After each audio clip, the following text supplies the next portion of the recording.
Our fathers came here, and they lived and died there, and we ain't moving nowhere. Big mistake, 'cause we ain't giving up no mountain, we ain't giving up no tree, we ain't giving up no river that belongs to we. Not one blue sake, not one rice grain, not one rice, not a blade of grass. We love the open country of the Rupununi and the Essequibo, daytime or night. Though we may criticize it, this is our home, we love it, and we need to keep it. We have that right. So we ain't giving up no mountain, we ain't giving up no tree, we ain't giving up no river that belongs to we. Not one blue sake, not one rice grain, not one rice, not a blade of grass. So we ain't giving up no mountains, we ain't giving up no tree, we ain't giving up no river that belongs to we. Not one blue sake, not one rice grain, not one chorus, not a blade of grass.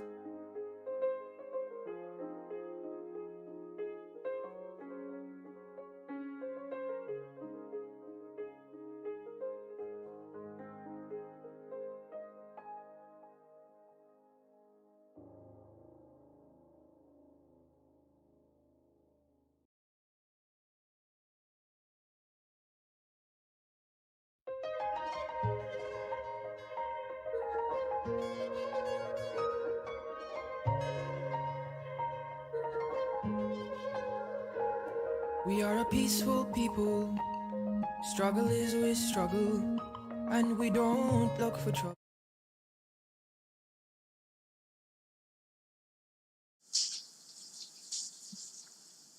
Good morning, Mr. Chair, and good morning all the members to the committee.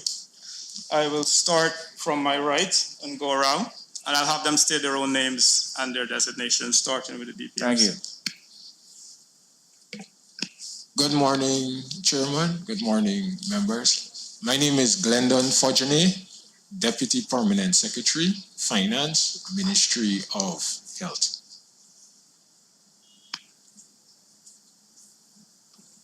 Good morning, everyone. Good morning, Chairman. My name is Damila Tugildari, the Acting Chief Accountant for Ministry of Health. Good morning, Honorable Chairman. Good morning, Honorable Members. I am Malkia Idol, Principal Assistant Secretary, Finance.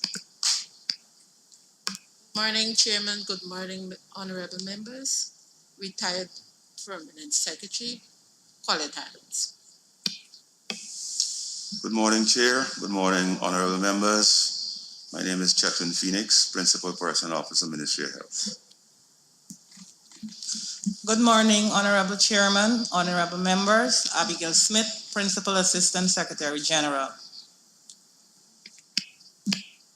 Good morning, everyone. Good morning, Chair. My name is Jasmati Ramratan. I'm the Acting Procurement Manager of Ministry of Health. Thank you. Morning, Chair. Morning, other members. Brigadier Retired George Lewis, Chief Executive Officer, Georgetown Public Hospital. Good morning, Honorable Chair and Honorable Members. I'm Cecil Jacks, the Director of the Materials Management Unit, Ministry of Health. Good morning, Chair, and morning, Honorable Members. My name is Narish Mangar, former Civil Engineer, Ministry of Health. Good morning, Honorable Chair and Honorable Members. I'm Trevor Thomas, former Permanent Secretary in the Ministry of Health.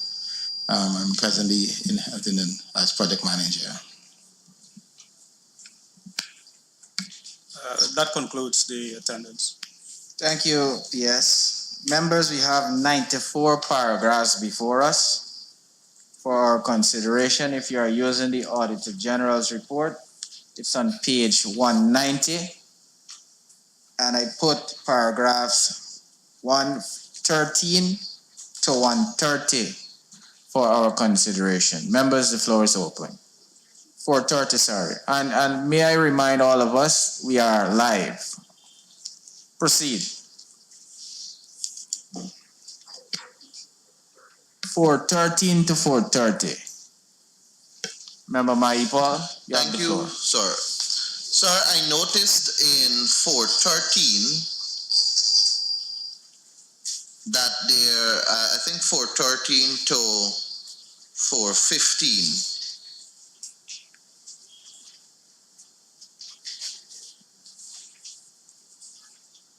there were some administrative issues there surrounding staff and the staff details in terms of overpayment of salaries. Can we start with 413 to understand how is it that this overpayment was made? Mr. PS. Yes. Thank you, Chair. Thank you, Member. Because the question is stated more as to what happened back then, I will ask the former PS to try to answer the question, and then we can move on to the PPO.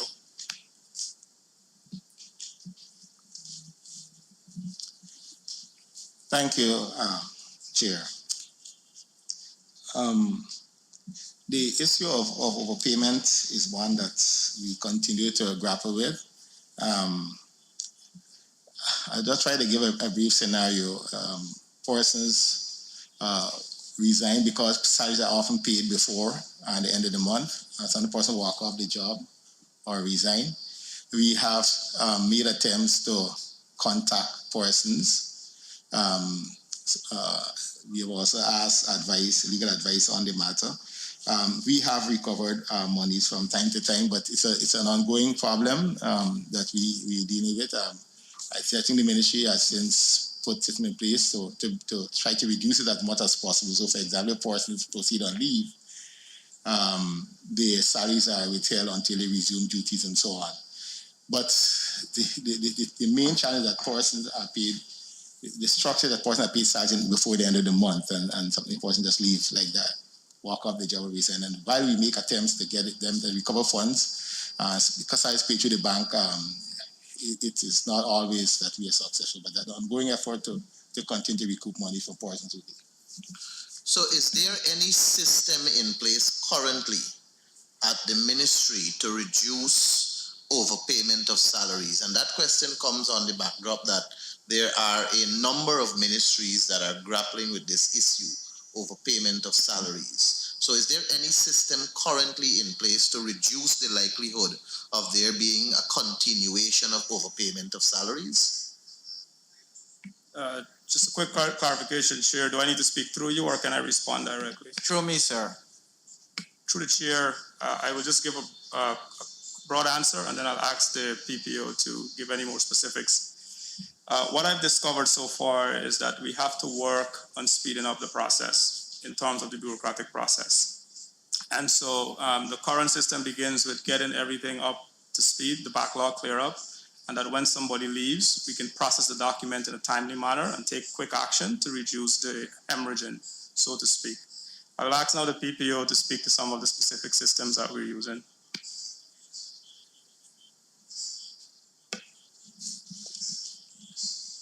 Through the chair,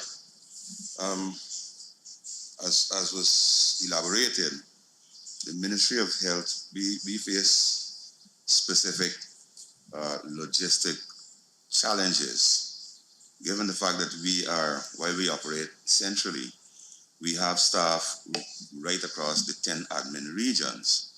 This in itself creates or adds to those problems of overpayment, because if somebody resigns, let's say a staff resign in Region 9, Region 1, by the time the actual notification gets to the ministry, salary probably for 1 month or 2 months may have been affected already. But what we are currently embarking on and what we have started, as was explained, in cases we would have written to persons in the attempt to recover overpayments, and the ministry we recognize that there is now need for us to generate a robust approach to engage the Ministry of Legal Affairs going forward for legal advice and legal assistance as to how we may address those issues of recovery of overpayment of salaries. If I can ask, 1 second. The overpayment, is it mostly contracted employees or employees on the fixed establishment, or is it both? And if it is indeed both, which has a larger reflection of the overpayment? That specific question we would need to research further to get the split. So that answer is not really available. I would assume PPO, if it's you have any insight.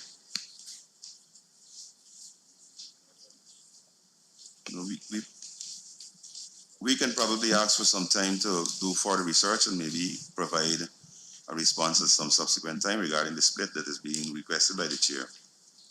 Go ahead, Member Maipo. Thank you, sir. I was going down that same road to speak about it because I know that if you are in the public service and you walk off the job and you are subsequently dismissed, there is that blockage, I think, from you getting into the public service back easily. I think there's something along that line. But I know that contracted employees, they don't subject themselves to that level of commitment. So I wanted to understand also if this overpayment occurs because of these contracted employees and these large numbers of contracted employees. Because one, if you're a contracted employee and you walk off the job, it doesn't really debar you from getting into the public service. But if you're a public servant and you do that, at least you can think twice whether you're going to get back into the public service, should you want to. But I also would like to ask if there is an approach by the ministry, considering that you have 10 regions that you have staff in terms of improving your communication in this digital era, to focus on email sending or various other means of official communication so that you can receive a timely submission of a person's record, whether they walk off or whether they have not come to work after 3 days, did not present a medical and so on, so that you can immediately take steps to halt the salary and it would not cause this level of overpayment. Through the chair, it's pretty much what we recognize, and we plan to take the steps to improve that process a bit more robust, as we mentioned, the logistics of it. And it's an ongoing process that we're now looking at to try to improve, because what we inherited was extremely broken, and we need some time to continue to build on that. Dr. Mahadio? Sorry, I'm not finished. Oh, sorry, proceed. But I was going to 414. I don't know if Dr. Mahadio has No, any. same question. Let's stay on, let's finish one issue. You Yeah, have the so floor, I was- Maipo. So you're going with You have the 414? floor, Maipo. No, along the same line. Thank What you. that you were asking. So, Mr. Chair. Mr. Chair, if I may, so I would Proceed. ask the PS or one of his team to explain to us this process, because my understanding is that salaries, the preparation for payment is by the middle of the month before. If that happens and somebody, so the September salary, the payroll is going to be prepared in August, goes into the system. Somebody walks off on the first week of September. Yeah. What if any systems are there that you could hold the money? Because most of these people, if not all, are getting paid in the bank. Because if you don't, then that would be monies to somebody who would have walked off the job. Money's gone to the bank. Plus, I also know every single bank document that comes into the government, it has a clause there that says that the employer could withdraw money from the bank.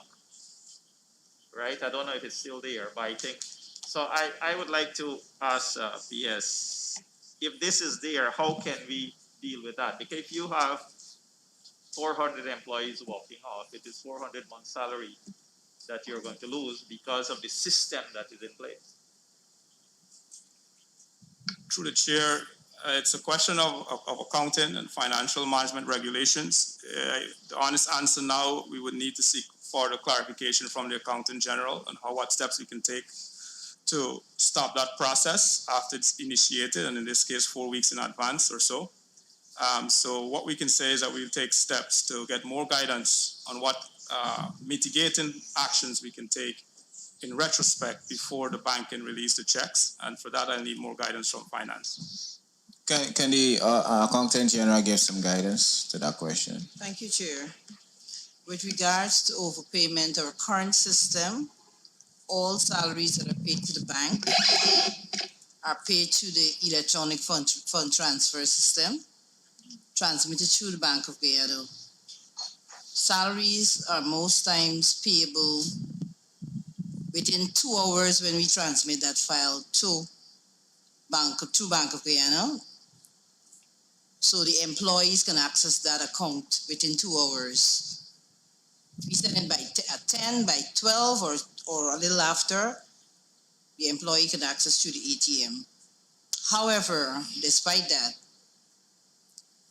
the agency can write to us. We can write to the respective banks requesting for a refund to be made.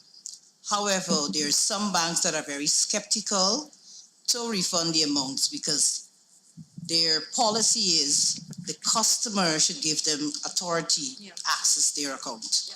So that's where we have a major challenge in seeking overpayments from the respective banks. Member Teixeira.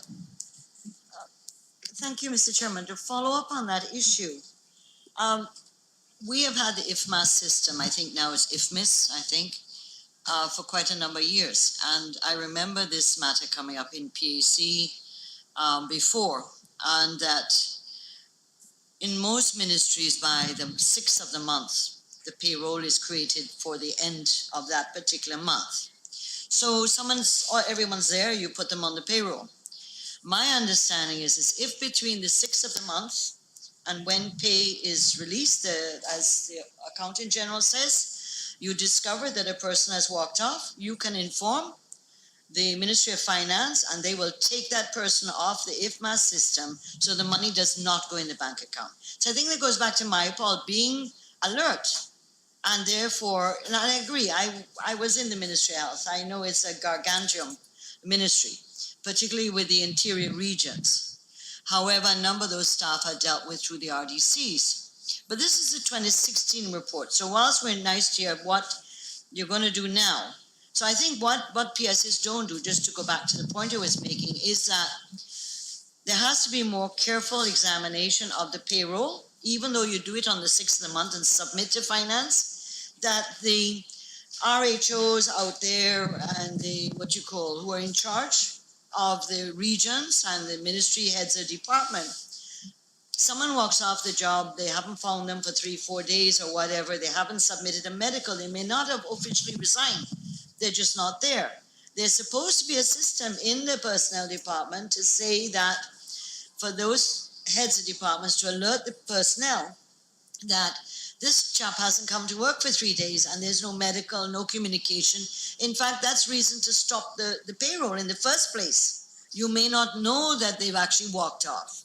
So I think that the linkage between the heads of departments and the RHOs and the thing had to work better.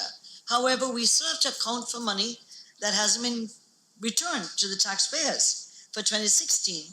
And I'm sure, knowing the Auditor General and the 2017, 2018, 2019 report, this is accumulating.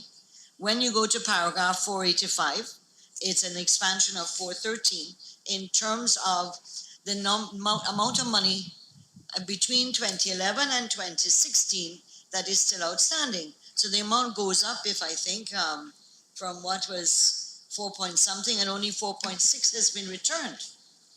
So that we have to, whilst we are pleased to hear there's going to be some improvement, But I think we have to be structured and systemic. There are ways, and I keep hearing every ministry say, well, people walk off and we can't do nothing about it. I am saying between the 6th of the month and the day when the money is released from finance, there is means and ways that the PS can say to the finance people, the following people are not here. And therefore, the check in the first place will not be electronically distributed. You'll still have a percentage that you're going to get caught, but the amounts will come down. And therefore, people will realize you're serious and that there's something there. So I think we've been going around the circles on this issue for years. And unless if an accountant general thinks I'm incorrectly reporting on the system, then way you can stop a payment. So I think that one issue. But we have monies outstanding. And that I see in the notes from the PS he submitted that you're looking at legal action and stuff like that. But what was done between 2016 and now? So your PS reporting in 2021. What could Mr. former PS advise us what efforts were made in 2016 to try to deal with these issues? And that is 485 and 413, both dealing with overpayments, in other words. Could the former PS say what efforts were made? Now saying that you're going to the Ministry of Legal Affairs 5 years later, I'm not sure. But maybe if you allow, Mr. Chairman, that we ask the former PS to guide us. Chair, I'd like to lend some clarity on Yes, AG. PS comments, member Tashira's comments regarding the stopping of the salary before the payroll is completed. Indeed, there are mechanisms at the Ministry of Finance where before the payroll is finalized, we can stop a salary once the PS would write to the Accountant General requesting for the salary to be omitted from the payroll. Also, we also have another mechanism when the payroll is completed before the salaries are transmitted to the bank, we can also stop it at that point as well. Thank you. FS, if you're on, is that one of the circular that you would have sent most recently to apprise accounting officers of ways and means that they could address this overpayment issues going forward? Mr. Pasha? Thank you, Chair. I'm reviewing that's the issue regarding overpayment. I'm reviewing it currently so that I could reissue the circular dealing with this particular matter. But it's something that requires careful attention because we've had changes in the system as explained by the Accountant General where payments are made much more faster than in the past. And so that we have to examine re-examine this issue. So PS, yes, go proceed, Mr. Pasha. Yes, I'm saying that given these changes, we need to relook at the circular that was issued with respect to overpayment. PS, I trust that you would pay cognizance to what the AG would have just alluded to. Member Maipo. Thank you, sir. Sir, I heard the personnel officer indicating that they have staff across Guyana. And the communication really is what we have just picked up as the issue. Because there is a mechanism in place at the Ministry of Finance. And once there is timely communication, there can be a significant reduction in overpayment of staff. But I want to ask PS if he believes decentralization can play a major role in effectively communicating with the ministry. So instead of the staff that are in the outlying region fall under the Ministry of Health, if they can fall under the regional administration, and if they are under those agencies, if it would be easily picked up in terms of the reasons that cause the overpayment, and they be accounted for at the regional level, because the regional level caters for a health delivery service program, and it is not much different from the Central Ministry of Health. Member Mario Program. Paul, let me caution you.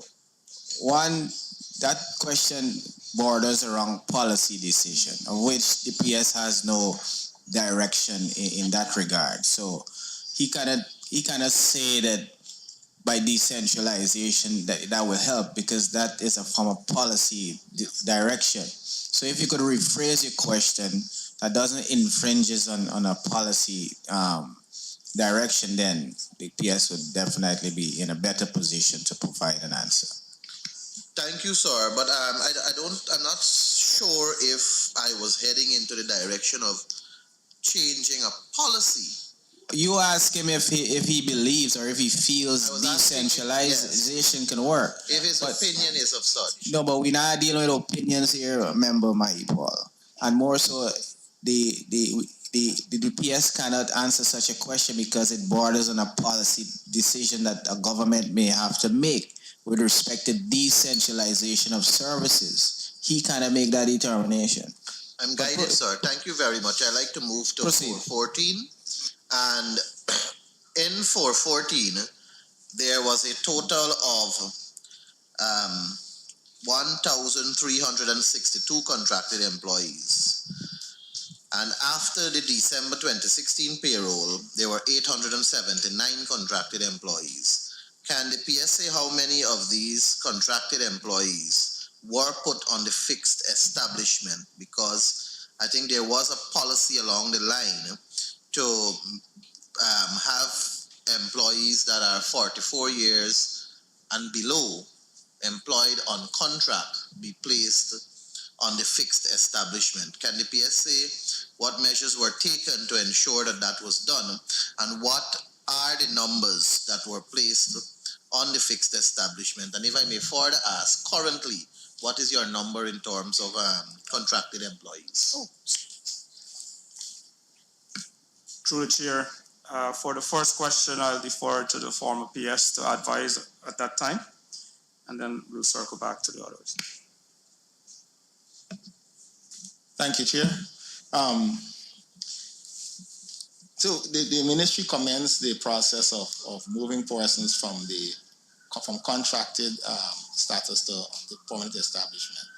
I cannot now tell you exactly how many were done in 2016, but as the report said, there has been a reduction in the numbers. This is an ongoing exercise. Most of them, of course, some person might have resigned, and therefore you have that reduction in numbers, but the majority of us would have been transitioned. But to say exactly how many were transitioned from contracted to the permanent establishment, you've got to give the number as it is. Member Patterson. So my question wasn't fully answered. After the PS is finished. Oh, what he said, that he is not in a position to provide the accuracy and numbers of persons who would have gone on the fixed establishment. But there was a second part to the question that the current PS endeavored to answer. Yes, proceed. Through the chair, the answer would be similar for current state. We are not at this point able to tell you exactly how much people are on contract. This, we saw this query as a statement at this stage. Didn't have a recommendation attached to it. We can get back to the committee on that number at a later date. Okay, could you undertake to provide PSU that information within a week's time? Sure. Member Patterson? Well, yes, Mr. Chair, I have a real difficulty, not with the ministry. I have a difficulty with the audit office, how they have listed this paragraph. It is headed as details of the shortage of 483 employees are shown below. If one reads it, and I'm sure as we go in live streaming, persons will be thinking that the actual in 2016, that the Ministry of Public Health was understaffed by 483 employees. And of course, and consequent to that, there'll be all sorts of issues. What this paragraph is saying is that they were they were entitled to have 1,362 employees, contracted employees, or whatever. However, of that number, 483 or somewhere about it that took up the opportunity or resigned to transition to the fixed establishment, which which means that they are now under the Public Service Commission as opposed to having a contract. So when the audit office writes shortage, it implies that audit was understaffing. So I don't know if the Auditor General, if I'm misinterpreting what he wrote here, or you would like to take this opportunity to clarify what the audit office means in 415 by the heading. AG? Mr. Chair, at 415, what we are saying is that according to the estimate, there was 1,362 employees to be employed under the Ministry of Health. And when we compare that figure with the December payroll, the numbers, we found 879. So there is a shortage that they did not employ. After the report, which we would have done in the 2017 by September, then the ministry might have moved some of these employees in terms of pensionable or non-pensionable status. But what is saying here is we took the payroll and we compare it what you should have employed, and we are therefore saying it's a shortage. Do you have a follow-up, Member Patterson? Yeah, Member Teixeira, proceed. Yeah, I'd like to join Mr. Patterson in this. If you look at 414, it says you have a total of 1,360 contracted employees. That's not saying that's the entire workforce of the Ministry of Education. That is saying contracted employees, of which 879 were contracted employees. So we're mixing up a number of issues in 414, 415, and it's misleading. So that the first thing is, and I find it unusual too, 415 in particular I find unusual because I can't remember. I may be getting a bit foggy as I get older, but I don't remember us focusing on shortage of staff in ministries. We deal with it in terms of the expenditure of money and use of the budget, etc. So that 414 says contracted employees. 415 says shortage of 483 employees, not making a distinction between contracted and non-contracted, as public service employees. You convey an impression in the report that the ministry staff in 415 was 1,362 and there were 483 vacancies. However, it makes it also appear the Ministry of Health had only contracted staff and not any public servant. So the question that is asked in the briefing note, well, you know, the huge number, what is it, what is the current status, is kind of irrelevant because what we're dealing with eggs and cheese at the same time. The things are mixed up. So, and if there's a particular reason why the audit office wanted to focus on the shortage of the contracted employees, the reason given is not clear. Because then you go on to say the transition of contracted employees to pension establishment doesn't deal with the shortage or the differential.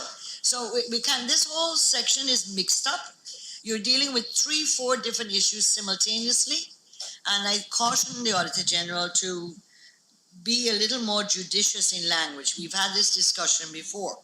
But the other issue in terms of 2021, there's been a policy change in terms of contracted and pensionable employees. However, this is 2016 where we're looking at the issue. So 414, 415 doesn't help in the discussion of how many were public service and how many were contracted. That doesn't help. It means nothing in the discussion. And therefore the PS saying that he'll provide that information may be helpful for 2016, right? Those are my comments. I want to support on that issue. Well, we're dealing with the 2016 status. Yeah. No, but the PS had said he would give us the, what do you call, the breakdown, my understanding of the staff. Transitioning. Who is contracted, who is transiting to public service, and that's my understanding, yes? Huh? Oh, that's for 2021. Don't let us get confused. That's No, what I'm no, trying no. to Yeah, say. that's why, well, Don't, I thought it was 2016. don't let us confuse the issues. Yeah, Mr. Chair, we did in 2016. Yeah. Right. So and can I have that floor, sir? Yeah, sorry. Right. So live streaming is a really lovely thing. Yeah, but before you continue, I think we cannot allow this observation to pass. No, well, I was going to proceed, cover up. I mean, I was only going to make a remark, but the chair refrained from that. How Madam Teixeira agreed with me.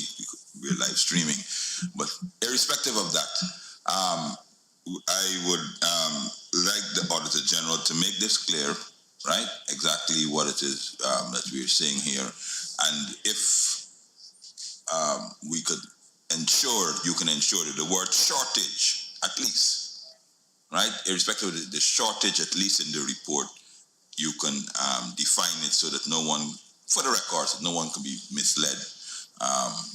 Again, if that is the case. AG?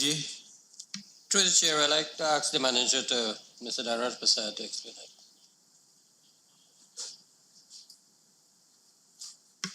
Good morning, Mr. Chair, members. Could you state your name for the record? Ministry of Health, my name is Danraj Prasad. I currently have responsibility for Ministry of Health. And so I'm also looking at 2016 and in 14 and 15. What we have presented is that the national estimates had an approved allotment of, or approved strength of 1,362. When we look at December, it was only 879. What the ministry is responding there to say is that there has been a transition of staff from permanent to contracted, from contracted to permanent, thereby causing this this analysis to show as though there was a shortage in staff. But when we look at estimates and actual, we are seeing a shortage. But they're saying it's because of the transition, that is why it is representing a shortage. Chairman. That's their response. Well, 1 second, member Dr. Mahadi, you have the floor. Thank you, Chair. Through the chair, could I be guided as to how many persons opted to resign rather than go on the pensionable establishment? Yes. Through the chair, the question is referring to assuming 2016. Yes. I'll ask that the PS then try to provide some clarity there. Thanks, Chair. So I think PPO will agree that what we'll do, and PS will consent to that, we'll look at the numbers. That will provide, as I said, the reduction from contract employees to the permanent establishment. Some point might have opted to resign as they go into the permanent. So we'll have to provide the breakdown. Is that something we can provide immediately? But I'm quite certain. A week suffice. Yes? Can you please repeat the question? Would a week suffice to provide the information of the breakdown from contracted to the permanent establishment, as well as those who would have resigned? Through the chair, in the interest of protecting my team and their resources, and the fact that the ministry is currently managing a COVID crisis, I would ask that the chair be a bit more generous with the timeline, and we would ask some more time if possible to provide these response if you have the option to do so. What time frame you estimate would be sufficient, given the situation you just played out there for us? Because we would have given other ministries who came before us that timeline, and they would have satisfied in the same COVID environment and staff situation that you want to use as an excuse. Was an appropriate time for you? Just for clarity, we're the only one that's managing COVID. We would like to get an exception of at least, we would ask for 4 weeks, and see if you will agree. No problem. Mr. Chair. Member Finance, proceed. Mr. Chair, still looking at paragraph 414, 415. Mr. Chair, my issue is that we're looking at the AG's report. We're looking at the audit office report here, we cannot just expect the ministry to clarify the issue that we have here. The issue that we have here that we've been highlighted is the wording of these paragraphs. They reflect something that is not so. Mr. Chair, we can only ask that it be rectified. We cannot move forward from this paragraph if it is not rectified, because just now you're going to leave here and you're going to see reportings of details of a shortage of 483 employees, which is not so. And we cannot just go past it like that. So at this point, I believe that we need to have a decision made, and the AG's office and the AG have to address this particular issue, because the word shortage needs to be retracted altogether, because it is not a shortage. We've gone through this. By saying it's a shortage, we are basically saying that the Ministry of Health only have contracted employees, which is incorrect also. 50% staff. And was 50% staff. Completely incorrect. We cannot just move forward with these inaccuracies as is. The word shortage needs to be completely removed. This report needs to be amended. The AG's office needs to deal with it. We cannot just move forward, Mr. Chair. This is a very serious claim, as it is, because it's a claim that's a shortage. Well, we're not moving forward without that anomaly being addressed, because we did indicate to the audit office that the language was not, the language, matter of fact, being used here is misleading, and it has to be corrected to reflect the reality of what the numbers really are, AG. So we would appreciate, and this is a recommendation from the PSC, for you to correct the language, and as the member proposed, omit the word shortage, because it gives a misleading information to whoever else may pick up this document and want to read it. AG? Mr. Chair, I will look back at this. I will have to get the estimate and the actual payroll, and I will different. So PSU and the audit office could probably work out the modalities of addressing this, okay? Member Maipo? Yes. Sir, I think the issue goes deeper than just looking at what the estimate states and drawing a comparison in the AG's report, or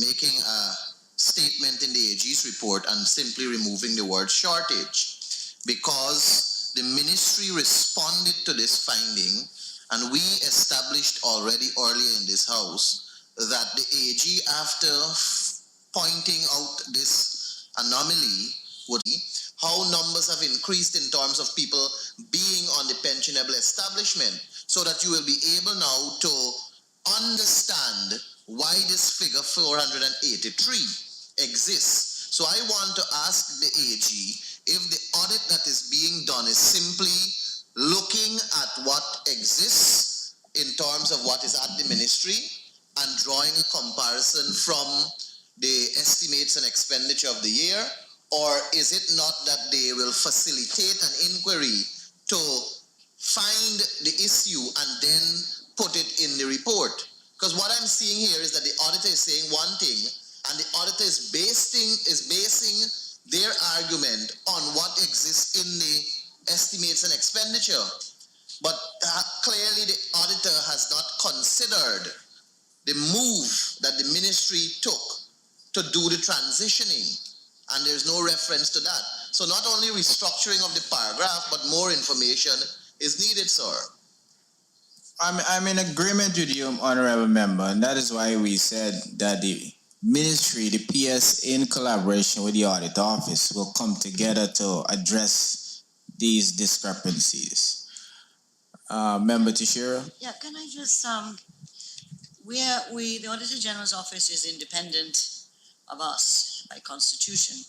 Therefore, we can't instruct him what to put in his report.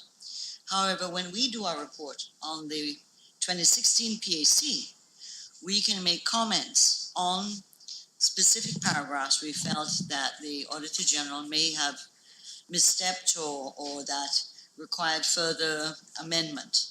So we can't instruct the Auditor General to amend his report. It's already tabled, it's already a public document. But in the PAC report on 2016, we can list a number of paragraphs where we have raised so far, where the language is ambiguous or the the way in which it was addressed has caused confusion or whatever. So I think we need to note these issues so that when we do the report, we can annotate these specific things, because it's coming up in a couple of ministries that we've dealt with, including here. But we can't instruct the Auditor General to amend his report. But it would certainly, I hope, with the Auditor General, that he would be more, that he would scrutinize more the draft to make sure that these ambiguities or confusion are dealt with prior to the report being published and submitted to Parliament. So it's more sensitizing him to that issue for the next one in 2020, but in 2016 it's a fact already. We just need to make notes of those issues and make sure we put them in our recommendation on 2016. Member Maipo. Thank you. Sorry, I want to say good guidance from Comrade Teixeira, and it's guidance like those I love. The accuracy of it.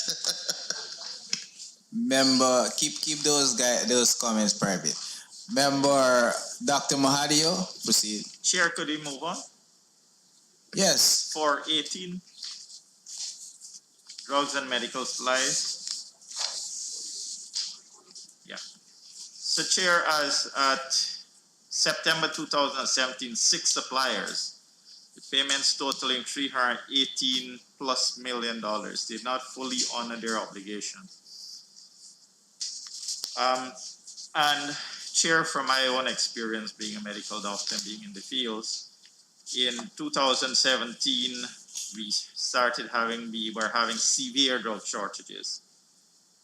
So our monies were spent, over $1.7 billion, drugs not supplied. And then subsequently later on, Chair, we had expired drugs in the system, a lot of expired drugs. I see the response that was given is that new reconciliation started. But I'd like to know, Chair, how were these contracts awarded? Was it through public tender or sole sourcing? And what steps were made in 2016, even 2017, to ensure that these drugs were delivered? Yes. Through the chair, I would ask the former PS Thomas to speak on the awarding and also decide if the former PS, Ms. Adams, can help with the management aspect of the question. Go ahead, sir. Thank you, Chair. So, before for how contracts are awarded,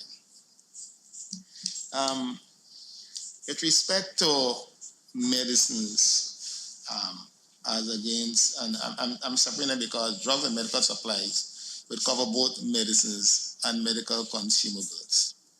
With respect to medicines, we have, it's a public tender. In 2017, we had open competitive bidding. Of course, there are certain conditionalities in the procurement of medicine. That would include the supplier meeting certain conditions, such as having quality control capacity, having storage capacity, cold chain capacity, etc. That is applicable for the procurement of medicines. With respect to medical consumables, the primary concern would be who has the authority to supply a particular medical component. Let me give a very simple example. If we're going to purchase, let's say, glucometer strips, and let's say we're going to do one-touch glucometer strips, for example.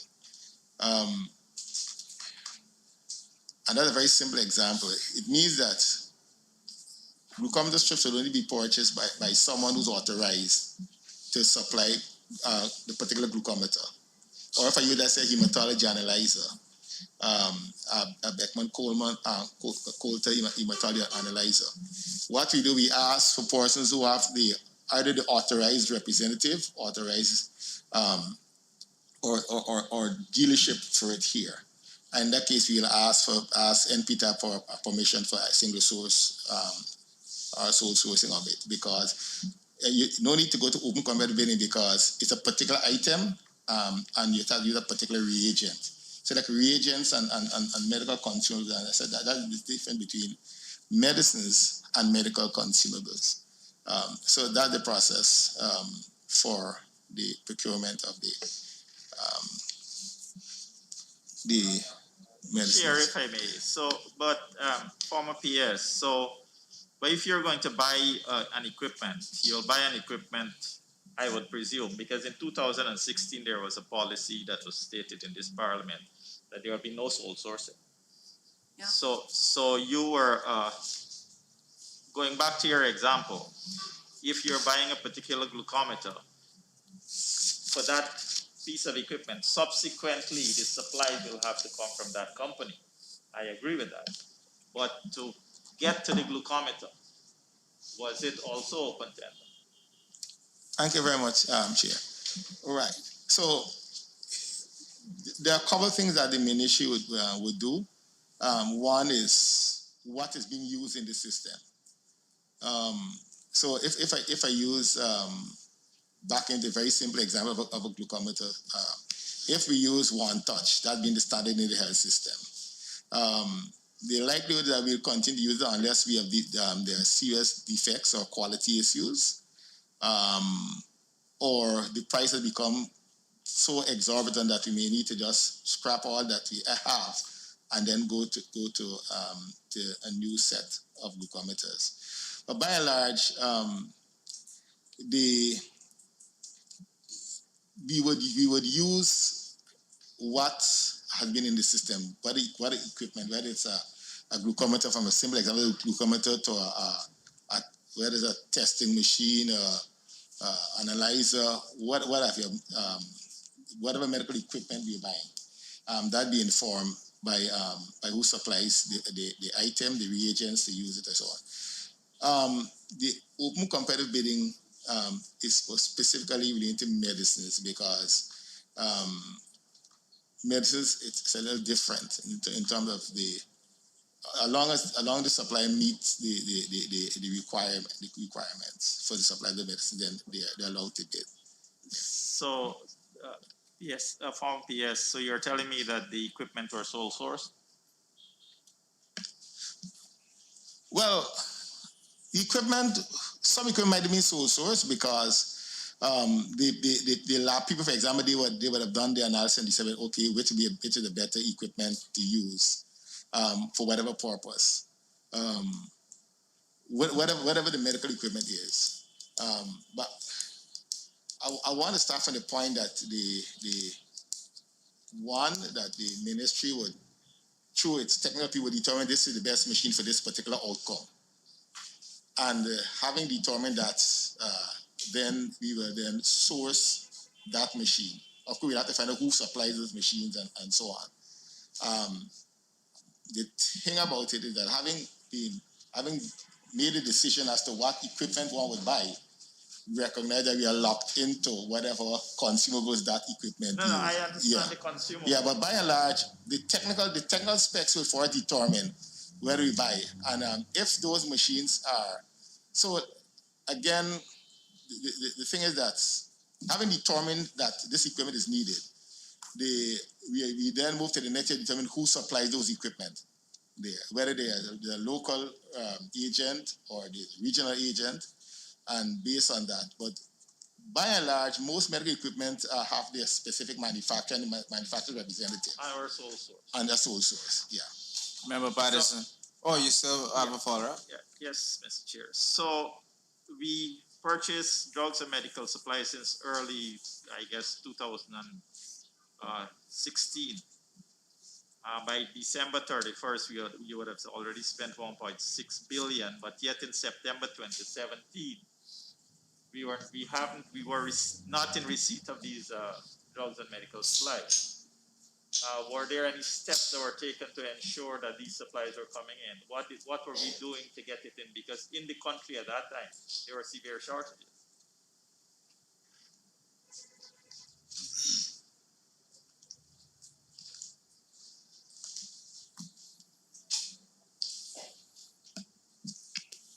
Thanks, Chair. Yes.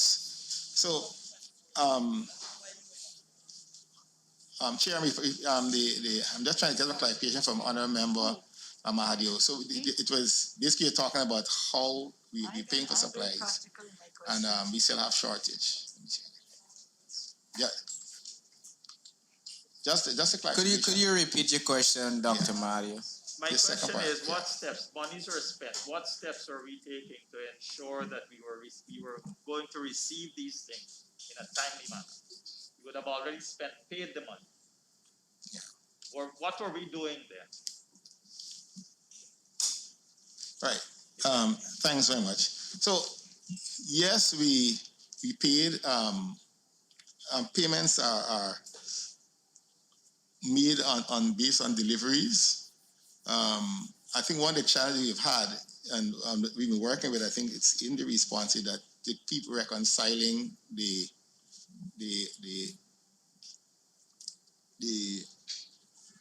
items so that whenever it's entered into stock, we get the information from the stores that the items actually have come in. I think that we have had some weaknesses in the tracking and the management of these contracts. It's something that we've been working with because there have been times when suppliers don't deliver as per schedule.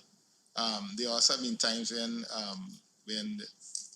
as a ministry, sometimes we have a delivery schedule that maybe.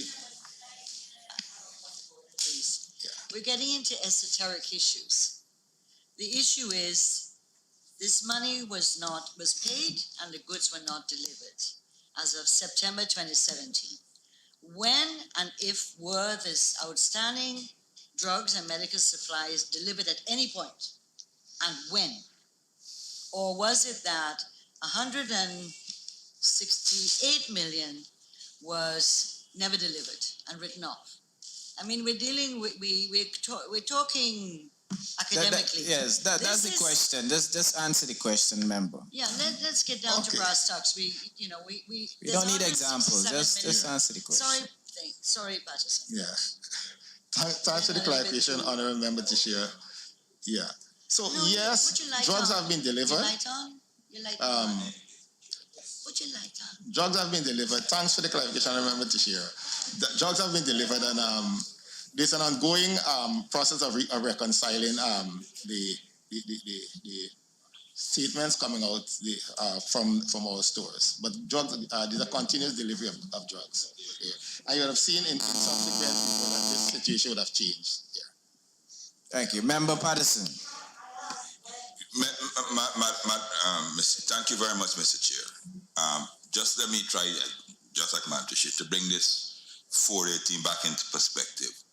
First, Member Mahadio asks if all the contracts received MPTAB approval. The Auditor General report, and I'm quoting here, the National Procurement and Tender Administration Board, because that was not answered. Approvals were seen for the procurement of drugs and medical supply in relation to the suppliers other than the new GPC Inc. So, one, the Auditor General is saying that all the MPTAB approvals were given. This is in 2016. This is line 418, except the one for new GPC. So my first question is, have you provided the audit office, because your response doesn't address that particular one. Have you provided the audit office with the MPTAB approval for the procurement from new GPC Inc.? If not, why not? Second question would be, in your response, you say a new reconciliation started, final numbers to be provided upon conclusion. This is your response. This is the ministry's response. This is the ministry's response to 418. Yeah.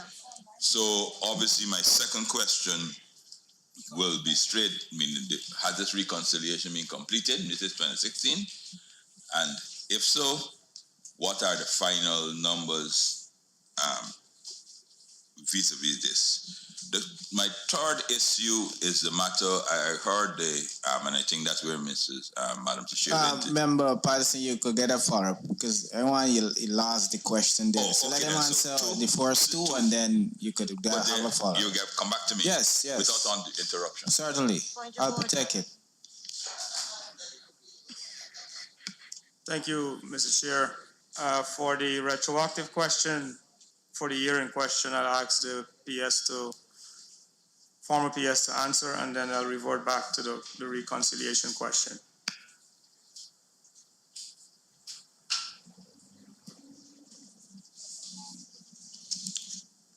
Thank you, Chair. With respect to the not seeing the NPW approval for GPC, I believe that would have been sent, be provided subsequently to the audit office. I will have to see clarification on this here because I'm aware that we did receive NPW's approval for all supplies coming from GPC and other agencies. Proceed, Member Patterson. The one, of course, the attorney, the AG's office, in their response of with their briefing notes, and they were given to PSC, they make no mention at all. I'm seeing the right one here because 418. 418. Well, there's not even 418 here. 418. New reconciliation, final numbers to be provided with AG upon completion in August 2021. There's no address here whatsoever about the new GPC's MPTAB AG. If you've seen it or not, you have not the accounting officer saying that he would have provided it, he's sure he provided it to you, so the ball's in your court. And secondly, why is it that we are taking, and I'm couching this question on Member Mahadir who opened the door, and he started, and we try not to sing about drug shortages and those things like that, you know, I mean, in 20, whatever it is, and so. So I'm surprised that after 4 years, almost 5 years, that the ministry cannot come to the PSC and say, listen to me, there were no drug shortages, or there were. These were the numbers, because that's it left hanging. And I'm quite disappointed with that for the ministry of 5 years, and you can't say. But I think the auditor office will have to make some response there as well. You have some responsibility in that, because it's 5 years now, and they're claiming they've given you some information, and you have not updated PSC in the country on the information you have received. So if the auditor would like to respond, then I would like to go on. AG? I have 5. Mr. Chair, I'll ask the manager, Mr. Leonard Prasad, to respond to the tender board.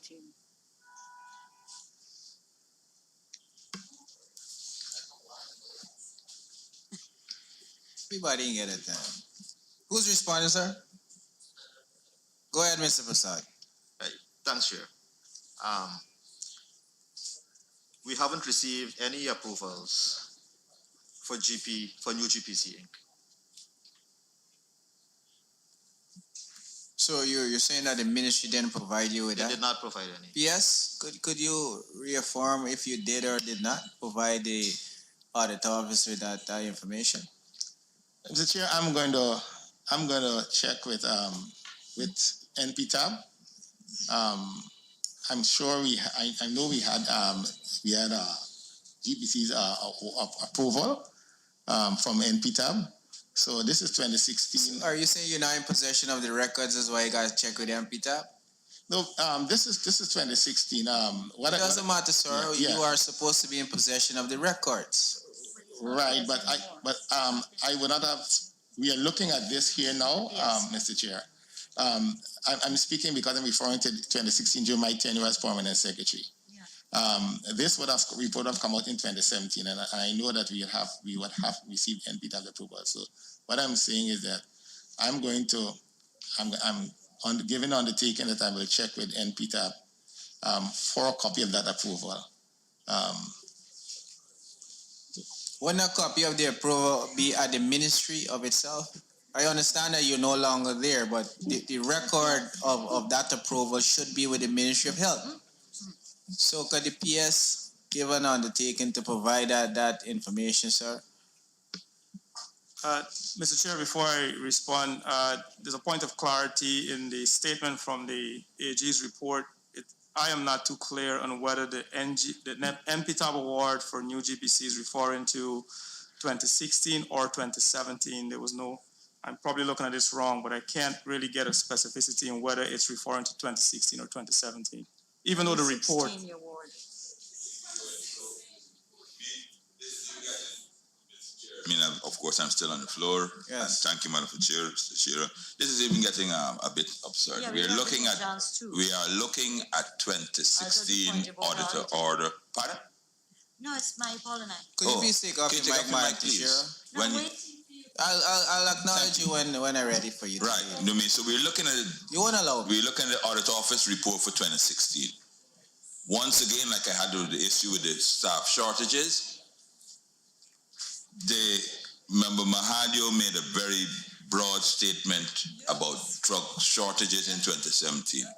The peak 2017, he said he was aware in 2017, and the PS is now coming to say that he's not even sure if we are referring to 2016. If you're not referring to 2016, you're referring to previous years. But the audit office report is very clear that new GPC's MPTAB approval was not there. We're not saying it's not. It was there, but in your response, you never addressed that, former PS. You never addressed that. The audit office never followed up on that. You never addressed it as well, and that's an anomaly. I am still awaiting, Mr. Chair, some sort of response on when the ministry can update this PSC and the country at the status of the drugs that are mentioned here. In September 2017, they were not around. Did they receive it in October 2017, October 2018, or there's a reconciliation going on? At some point in time, you have to say to us, PSC, what was the final determination on this matter? And sir, I haven't even, and obviously I would think. PS? Yeah, well, let this one be addressed first. Yeah, yes, sir. Yes, PS. Thank you, Chair. Just to bring closure to the process, it would be a deliverable we'll have to verify, and we would ask for to get. At this stage, I don't have the answer for the 2016 laptop. So, as the former PS said, he'll have to see if he get the award. So you're not prepared for PSC, that's what you're saying? I mean, most of the questions being put, you're not providing us the answers. It is very difficult for me to provide all the answers retrospectively to that year in the environment we currently operate in, and that is why I brought the former PS to assist. Mr. Chair, Proceed. Mr. Chair, on your behalf and on behalf of the entire PSC, I must say that I find the response by the accounting officer astonishing. The king is dead, long live the king. There is a saying, that's a popular saying. You not being there in 2016 does not relieve you of the responsibility of being acquainted on what is before us. Yes. Secondly, so therefore, and that has been a historical issue with all accounting officers in front of PSC from the beginning of PSC in Guyana, that you will have to answer to queries and questions that may not have been during your tenure. So I find it appalling that how he's not been there. That's why he brought it as a response. Secondly, you provided, I don't know who provided this, who wrote this one up, but the Ministry of Public Health provided a response to the Public Accounts Committee. And obviously, I would assume you would have read the response, accounting officer, and you would have endorsed it. If you didn't endorse it, you would have written to PAC and said, oh, please withdraw that report, and we will send you with another report. Thirdly, I know every accounting officer, before they come to PAC, holds a debriefing. And they will call all the staff that you have there with you into a room, and you go through these paragraphs, because you are, every accounting officer I know is very aware. We're live streaming now, but previously we used to have the media in here. So I find it astonishing for you to say, and I know that we are going through testing times with the pandemic. And I appreciate it. And on behalf of my personal self, let me thank you all. Thank you all for the services that you are providing during these testing times to the country. However, what would have been better, accounting officers, is if you would have written to the PAC and said, oh, because of the testing times I am going through, I would like to ask you not to bring us here today, or something like that, rather than to come here and say to us that because of the pandemic you were unable to provide us with answers. That is my statement. I still would like to go on, Mr. Chair, unless Mr. Manushir wanted to address something. I would like to go on because I have several other questions on this particular line item. Yeah, but before we proceed in proposing questions, we need to have some degree of satisfaction that the PS is prepared to answer questions before PSC, because we have been given many excuses, and we have 94 paragraphs, and we haven't touched 10 as yet. And in the embryonic stage of the paragraphs before us, we're not being given satisfactory responses from the PS. So, PS Watson, are you prepared to proceed, or would you request some time to amply prepare to apprise yourself with the matters concerning the ministry that you are the accounting officer for, to make another appearance to PAC? Through the chair, we are prepared to answer the questions that we can provide the answers to. It is dependent upon the level of questions that would be asked, which I'm not aware of. It depends on how far we go with the questions. And our default position would be to, wherever we're unable to provide the answer or the evidence you're asking for, that we get time to respond. Sir, that is not a good position to the PSC. Listen, you are aware of the Auditor General's report, and you were asked to prepare the briefing notes for your ministry. And you cannot come to PSC and say to us, you're not certain if you are able to answer the questions being posed by members. You are the accounting officer, and the buck stops at you. You are responsible to answering the questions posed by members of the PSC. And if you're not prepared, then we need to know, because we don't want to waste our time here and you don't know if you can answer the questions. So give us a definitive position of your readiness before PSC, because we don't have time to waste.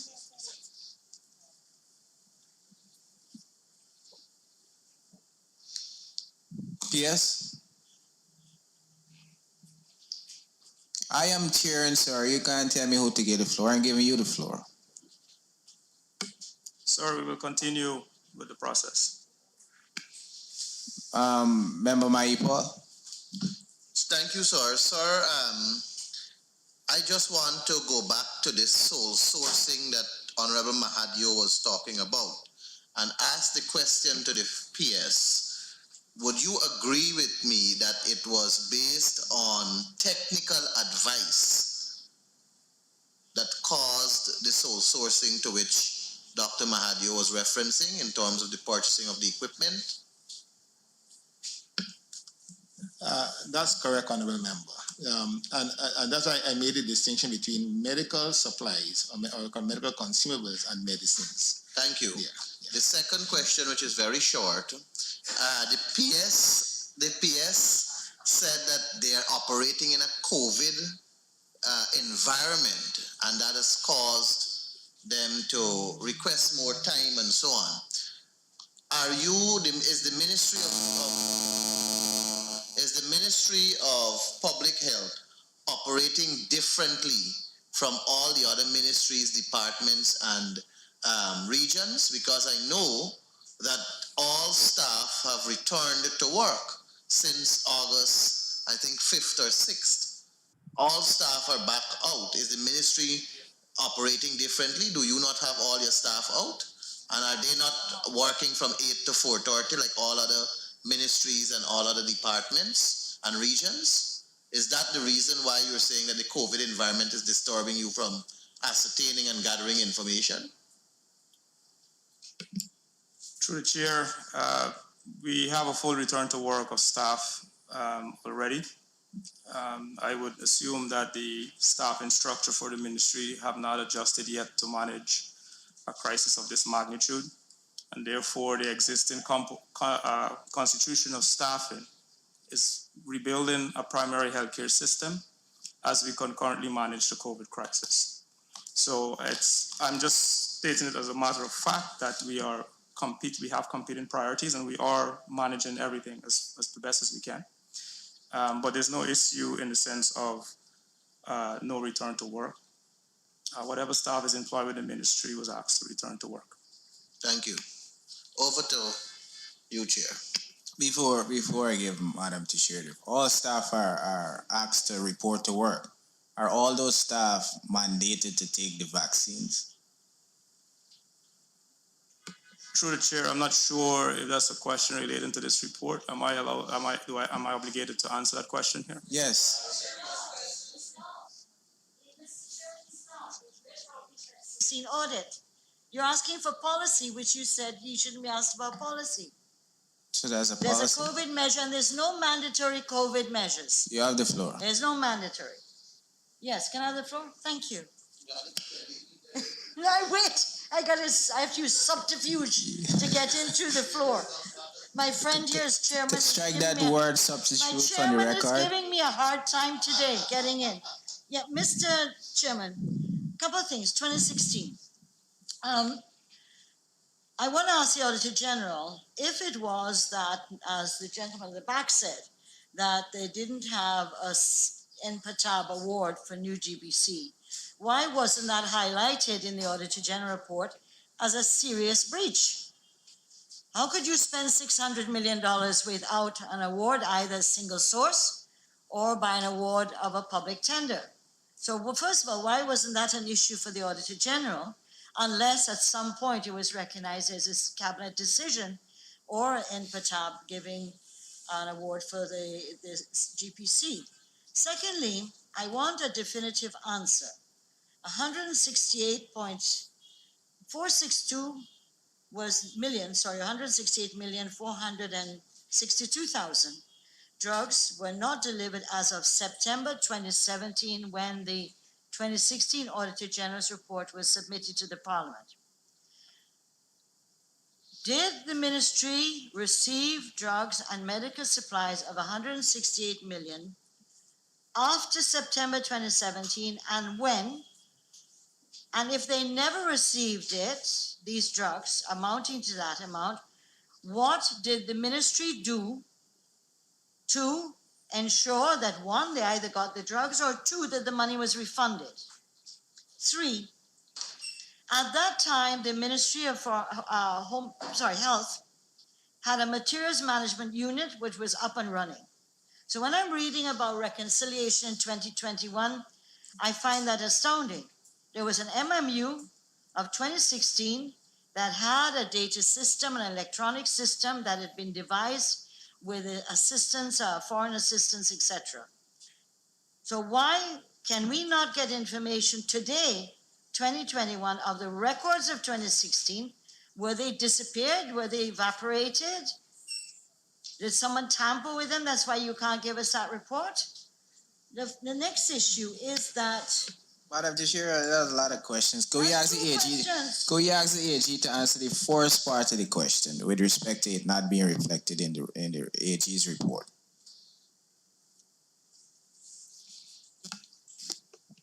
Mr. Chair, at paragraph 418, what we are saying there, we are reflecting that we did not see the approval for new GPC from the National Procurement and Administration Board. So we have pointed it out. No, that's not correct. Again, language, Auditor General. If it is so, the $600 million, according to what you're interpreting your language to be, was not covered by NPATAB, then why is that not an issue of query by the Auditor General? Why is that left hanging? And therefore I'm saying that you can't be, the language again, you're telling us that all these were covered, but then you don't go to the next stage of saying, well, 600 million wasn't covered by any coverage, and therefore the ministry needs to do X, Y, and Z, or the ministry is in breach of the procurement rules. You didn't do that. You're dealing with 168 million of drugs not delivered. And you have not dealt with the issue of the 600 million. And the 600 million, if it were so, is a serious breach of procurement laws. Either there was a cabinet decision allowing single source, and the Auditor General's office and the Ministry of Health knows exactly where to find those documents. If it was that 600 million was spent by the Ministry of Health in 2016 without cabinet approval and went NPATAB, that's a serious breach, which is not listed in this Auditor General's report. And therefore, if you're saying what you're saying, then why did you not, as the Auditor General, point this out was a serious breach of procurement laws? The third issue is that I want to ask both entities, under the standard goods and services contracts, that when an award is made, so much money is paid up front and the rest is paid as is delivered. Is that the same? Did that occur in this instance, that all the money for the drugs and medical supplies referred to by the Auditor General was paid in full? And that is, again, another breach, because your goods and services awards by NPATAB, covered by NPATAB, you have a schedule of how you pay, whether it's 50% up front or 30 until the end in a retention or a holdback based on delivery. So were all these money paid up front? And that's why the ministry had problems getting back any money after the drugs were not delivered and supplies. So my questions are to both again. Can we ask the AG to respond first?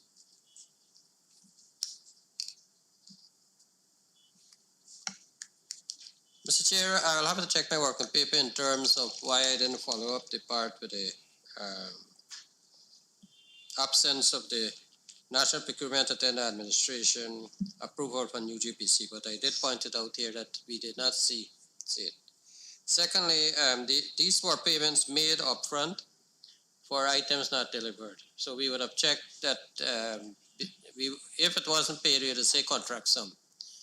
But because we said payment, it would have been the actual payment made. And hence, these were the delivery as at the time of reporting, which was September 2017, that we still had outstanding 168 million. Yes. Thank you, Mr. Chair. Based on the 2019 audit report, we know that the reconciliation was updated to 26 million outstanding. For the period of 2017 of the 168 referred to by the Honorable Member, I would respectfully ask that the PS that covered that year respond to that remaining sum. Go ahead, PS. Honorable Chairman, for the 2016-2017, the balance of 168,400,000 that was outstanding. As of 2018, $27,240,000 was left to be, was outstanding. Yeah, So could you as could at you 2018, yes could you state your name for the record as well as repeat your statement you just made? Colette Adams. As of 2018, $27,240 was outstanding for up, yeah, 240. And that is for the same 27 million, sorry, 240,000. That is out of the 168,462,000 that was outstanding at 2017, at the end of 2017. Could I follow up? Could I ask when was what did the ministry ever receive and when that 27 million that was outstanding in drugs? 2019 or never? 2018. The balance of 27 million was received also in 2018? Well, at the end of 2018, no. So when did you receive, because you're saying that you received everything except the 27 million? Yes. As of 2018? Yes. So when did you receive the outstanding money, 27 million? When did the ministry receive that? At 2018, at 2020, the last balance is 26,460,000. Could you say who is the supplier? Because there's a list of suppliers. Which supplier has been delinquent like this, or suppliers? There were a number of suppliers that would have been repaying based on delivery schedules, and there was one refund from One World Accuracy Inc. They refunded their 62,000. For IDA, they would have refunded 150,780 for million, sorry. Million, 150,780. For PAHO, WHO, they would have refunded 5,738,000. Those are, let me get it clear. Let us go back. Oh, sorry.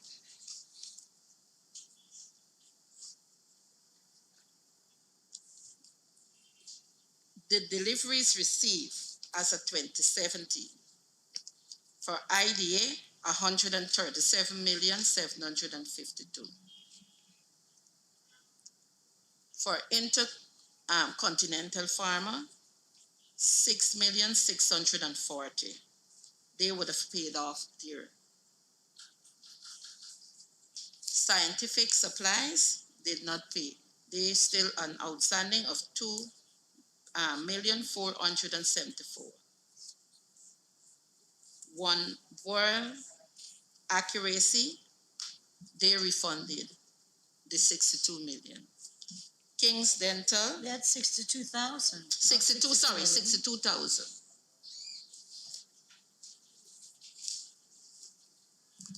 That's what dental. So there's a outstanding deliveries as at 2018 for 27,240,000. And you're saying as of 2020, there's still 26 million outstanding. 26,440,000. And who is the supplier? Who is the main supplier for this? It was New GPC who cleared 1,181,000. We're dealing with 418. Sorry. We're dealing with the 168, which is IDA Foundation, PAHO, Intercontinental Pharma, Scientific Supplies, One World Accuracy, and King Dental. So we're dealing with that amount, Yes. unless the Auditor General has omitted any company. we're dealing with those companies. Because for the 2020 report, based on the outstanding deliveries at 2017, the report is showing additional persons in it. So that had me a little confused just so. So I'm just trying to clear both 2017 and 2016 as against what the report was saying in 2017, 2018, 2019. So in other words, you can't clarify for us now. If it's 20, who is the If person? the 168, how much exactly is left after the 27 million in 2018? How much is still outstanding? 27,240,000. So as of today, that is what is outstanding up to now? That is at 2018 report. Yes, I understand. Right. So I mean, don't look at the Auditor General's report. We're looking at this issue of 2016 and asking the ministry. Yes. We can read the 2018 report of the Auditor General and the 2019. What we're dealing with is the ministry. 168 million was outstanding in September 2017 of money budgeted and given to ministry in 2016. Yes. With drugs and medical supplies not delivered as of September 2017. The question we're asking is, when and if the ministry ever received the drugs and medical supplies are awarded to these contractors, when and if. And you're saying as of 2018, 27,240,000 is still outstanding. Yes. The question is, who is still outstanding and what efforts, if any, has been made by the ministry to get the balance of the drugs paid for? Or have you asked them to refund the money? And you have talked about refunding of money. You've introduced a new issue of refunding money, and therefore was that money put into this consult fund? Was it returned to the consult fund? You've opened a new door. Mr. All Chair, refunds would have been. could I just? Can the KG prefer a response there? I let you have the floor. AG, proceed. Yes, in terms of the 62,000 for King Dental Supply, that was the only amount that was refunded in cash.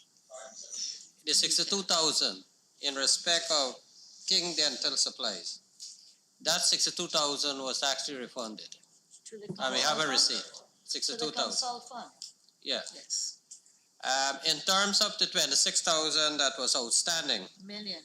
I'm sorry, 26 million that was outstanding, IDA had a balance of 13,028,000. Yes. PAO had a balance of 5,738,000. International Pharmacy Agency had a balance of 5,174,000. And Scientific Supply and Technology had a balance of 2,474,000. Give you that 26 What million. year was that? 414. And this was in my 2019 as my 2019 AG report, the status. But my question to the staff is that when and if the balance of the 26 million or 27, whichever is the accurate figure, was received by the ministry, Yes. and if not, what has been done to have the money paid back and or to go to court? Thank you, Chair. I will ask the procurement manager to give the most recent update in current state on this value, Ms. Jasmati Ramratan. Proceed. As it relates to question 418, the 6 suppliers that is in question, based on verification currently being done, the only supplier that's still outstanding delivery is ID at the value of 13 million and around 0.5.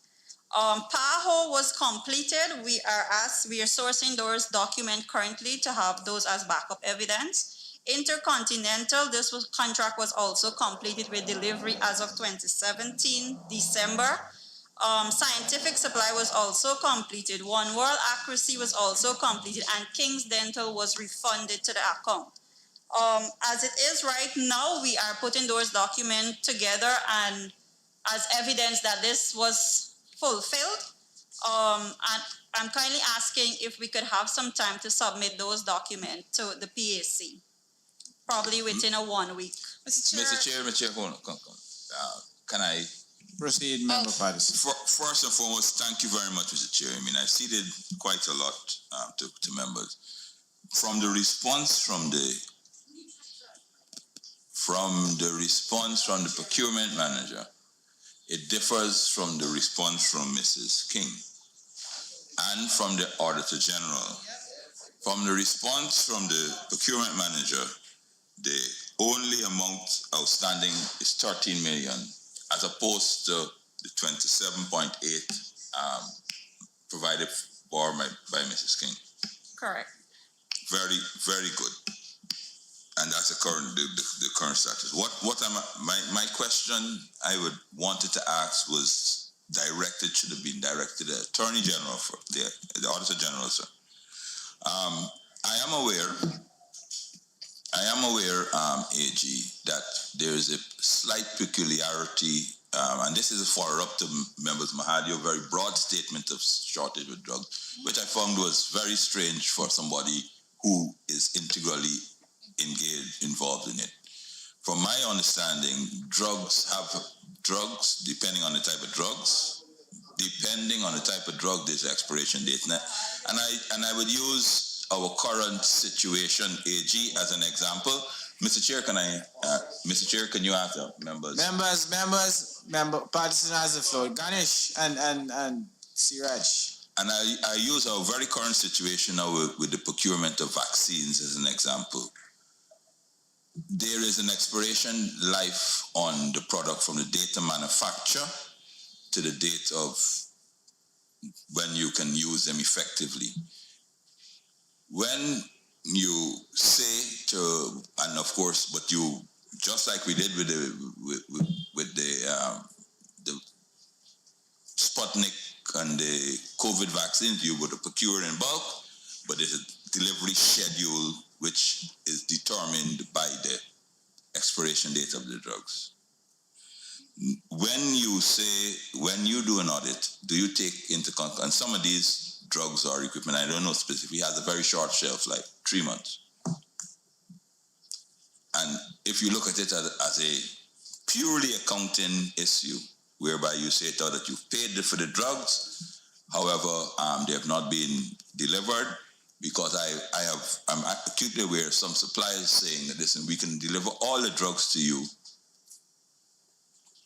as of 1st of August 2021, but obviously by the 1st of August 2022, 3/4 will be expired because you wouldn't be able to use it. Does the AG office take this into account, and why is it not reflected as such? Because of the last batch may come in the very last quarter. It's for a year's supply, so the last batch may come in the very last quarter of the preceding year. Secondly, follow up on Madam Tashira's question, you made a very pointed statement, and particular and deliberate statement on New GPC Inc.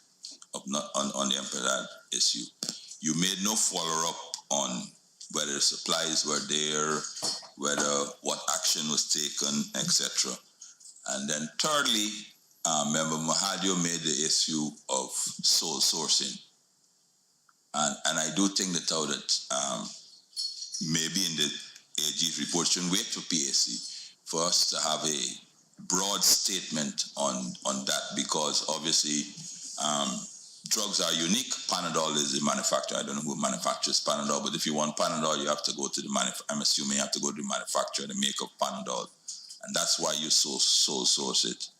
So, you know what I mean, AG, some of these issues, I'm only using Panadol as an example. Maybe it could be a unique, they could, thank you, Madam Tashir. That's why I'm trying to sort it out here, that you don't go down the line of single sourcing, so. I know, but the attorney, the AGs, because anyone picking up the AG's report without some sort of clarification can make that an assumption. And I'm only saying this because Member Mahadio raised these two particularly unique issues in a statement. And if we don't, AG's office, if we don't clarify it, the public may misinterpret what you're saying. So therefore, I'm speaking specifically about the delivery schedule of certain. I don't want to use the perishable drugs because the medical persons may say that's a wrong word. And secondly, and so what I would like to see a holistic report. You say it. Listen to me that $13 million of drugs because of short shelf life was not delivered, and at the end of September 2017, we would expect that should be delivered before the first quarter of 2018. If you understand what I'm saying, AG, as well as clarify this issue of sole sourcing, because Member Mahadi raised it, and the uninformed will assume something that is not. Reggie? Mr. Chair, when we are examining the contracts, if they do not state that they have the issues in terms of the delivery timeline, then we would not know about that. We are concerned with the amount that was paid and whether delivery were made within the specific period as per the contract. So unless the contract so state that they cannot deliver because of some expiry or maybe storage facility, then yes, we do take all of that in consideration. So we are looking here strictly at the amount paid and what was delivered at the point of time. Member Finance. Thank you, Mr. Chair. Mr. Chair, I want to bring the issues that we've been highlighting in 418 into a more broader perspective. I believe that at the level of the PAC, when we are addressing these matters, we aim at actually getting results and impacting some level of change moving forward. We are looking at the 2016 report. Mr. Chair, in this report here, we're looking at the 168.42 million not delivered as of September 2017. I just want to put it into a more broader perspective because I even went back. I was looking at the 2013 report. We had in the 2013 report, we had 192.057 million outstanding, and I went to the 2014 report, in which we had 747.405 million outstanding. Mr. Chair, what this is clearly saying that this is an ongoing issue. This is not an issue that started in 2016 in the report that we're examining. Clearly, it's outlined in the other reports. We have 2013, we have 2014, 2013, and so forth, having the same issue. Mr. Chair, if I may continue, I wasn't disrupting anyone. Thank you very much. Mr. Chair, what I can tell you further is that the recommendation that is coming from the AG's report in all these instances basically saying the same thing. The audit office recommends that the ministry take immediate steps to have the contractors fulfill their obligation under the contracts for the year 2013. And so if we go to 2014, it's the same thing. And then when we come again here to 2016 recommendation, the audit office recommends that the ministry take immediate action to have contractors fulfill their contractual obligations. We are seeing the same pattern repeating itself, and this is just me going back to 2013, Mr. Chair. I checked 2013, it was the same thing. I checked 2014, it's the same thing. We're here 2016.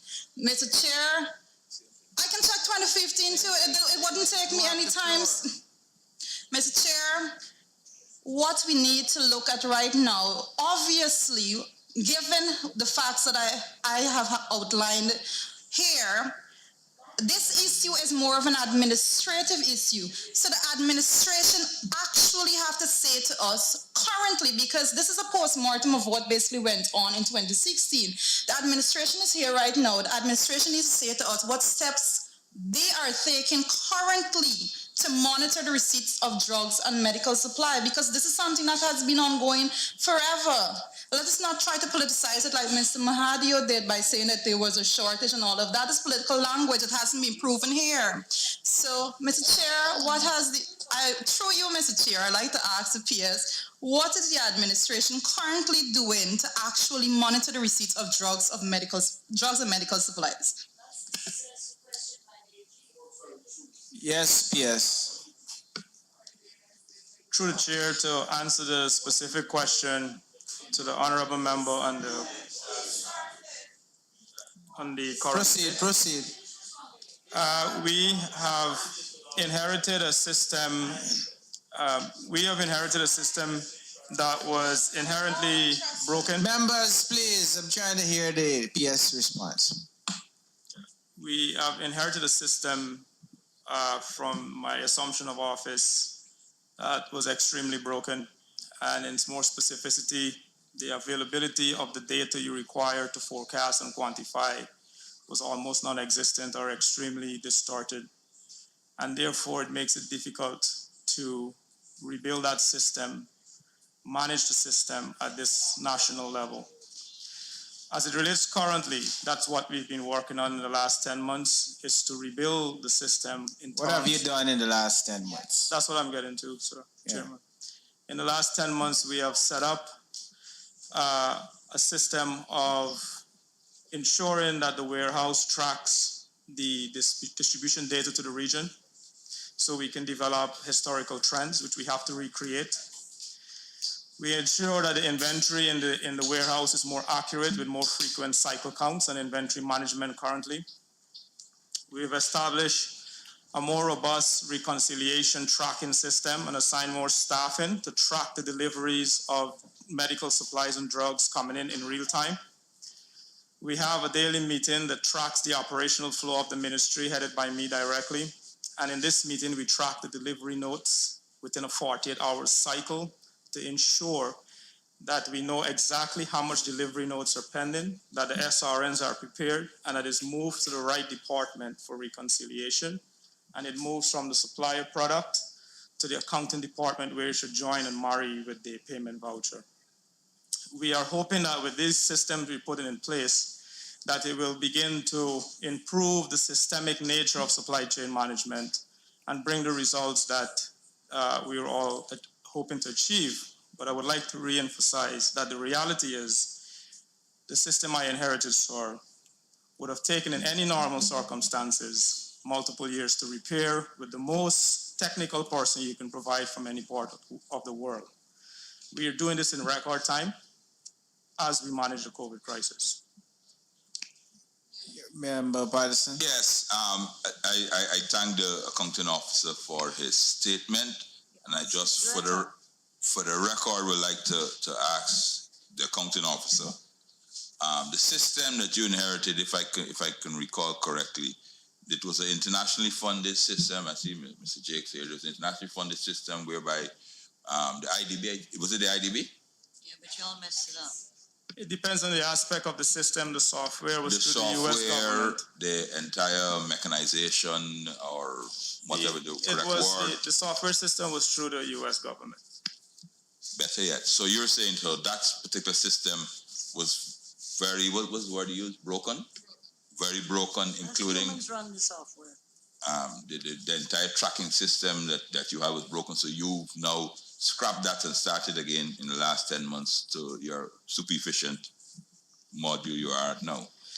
Through the chair, to answer that question, I need to break it up from a supply chain context as a science. There's a system that was provided in the warehouse system called a warehouse management system. It's a software and a tool. The system is only functionable based upon the level of expertise and the level of discipline the human resources applied to it. So kind of garbage in, garbage out. So for the past 5 years or so, you would have seen that the system went through a decline to a point where it became so broken that the data in it was not usable. So once we build upon that, when you inherit something like that, that's my definition of broken, but the software is ready to work. Once that data is not available, I am unable to forecast and do proper contracts because the system have what you call an advanced shipment system where the contract is preloaded. When the delivery is made, it is automatically reconciled and deducted from the outstanding balance. If that system was not functioning well, it's very difficult for me to solve the problem that the honorable member raised. And that refers back to my first comment that in normal circumstances, to rebuild that would take years And we're currently doing that in record time.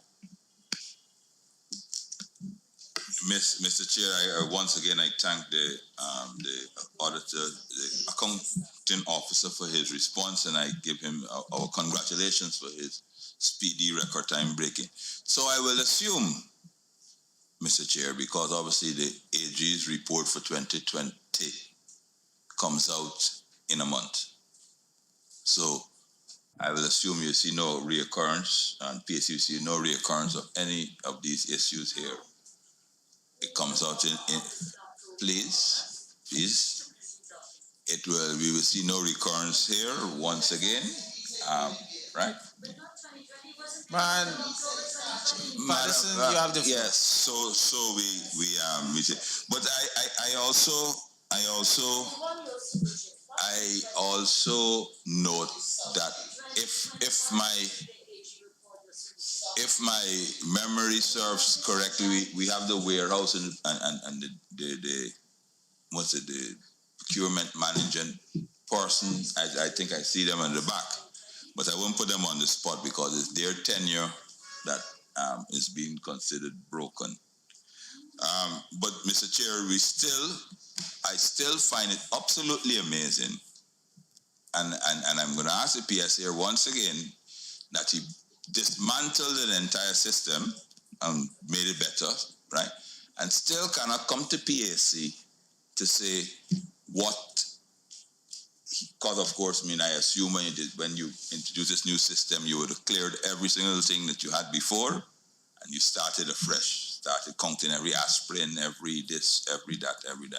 So I still find it quite incredible. With all the human work you do, you can't come to PAC and give us a definitive answer on issues such as what we asked, and you're asking time to go back, but in 10 months you've been able to clear and make a super duper program, but you haven't. Being sarcastic.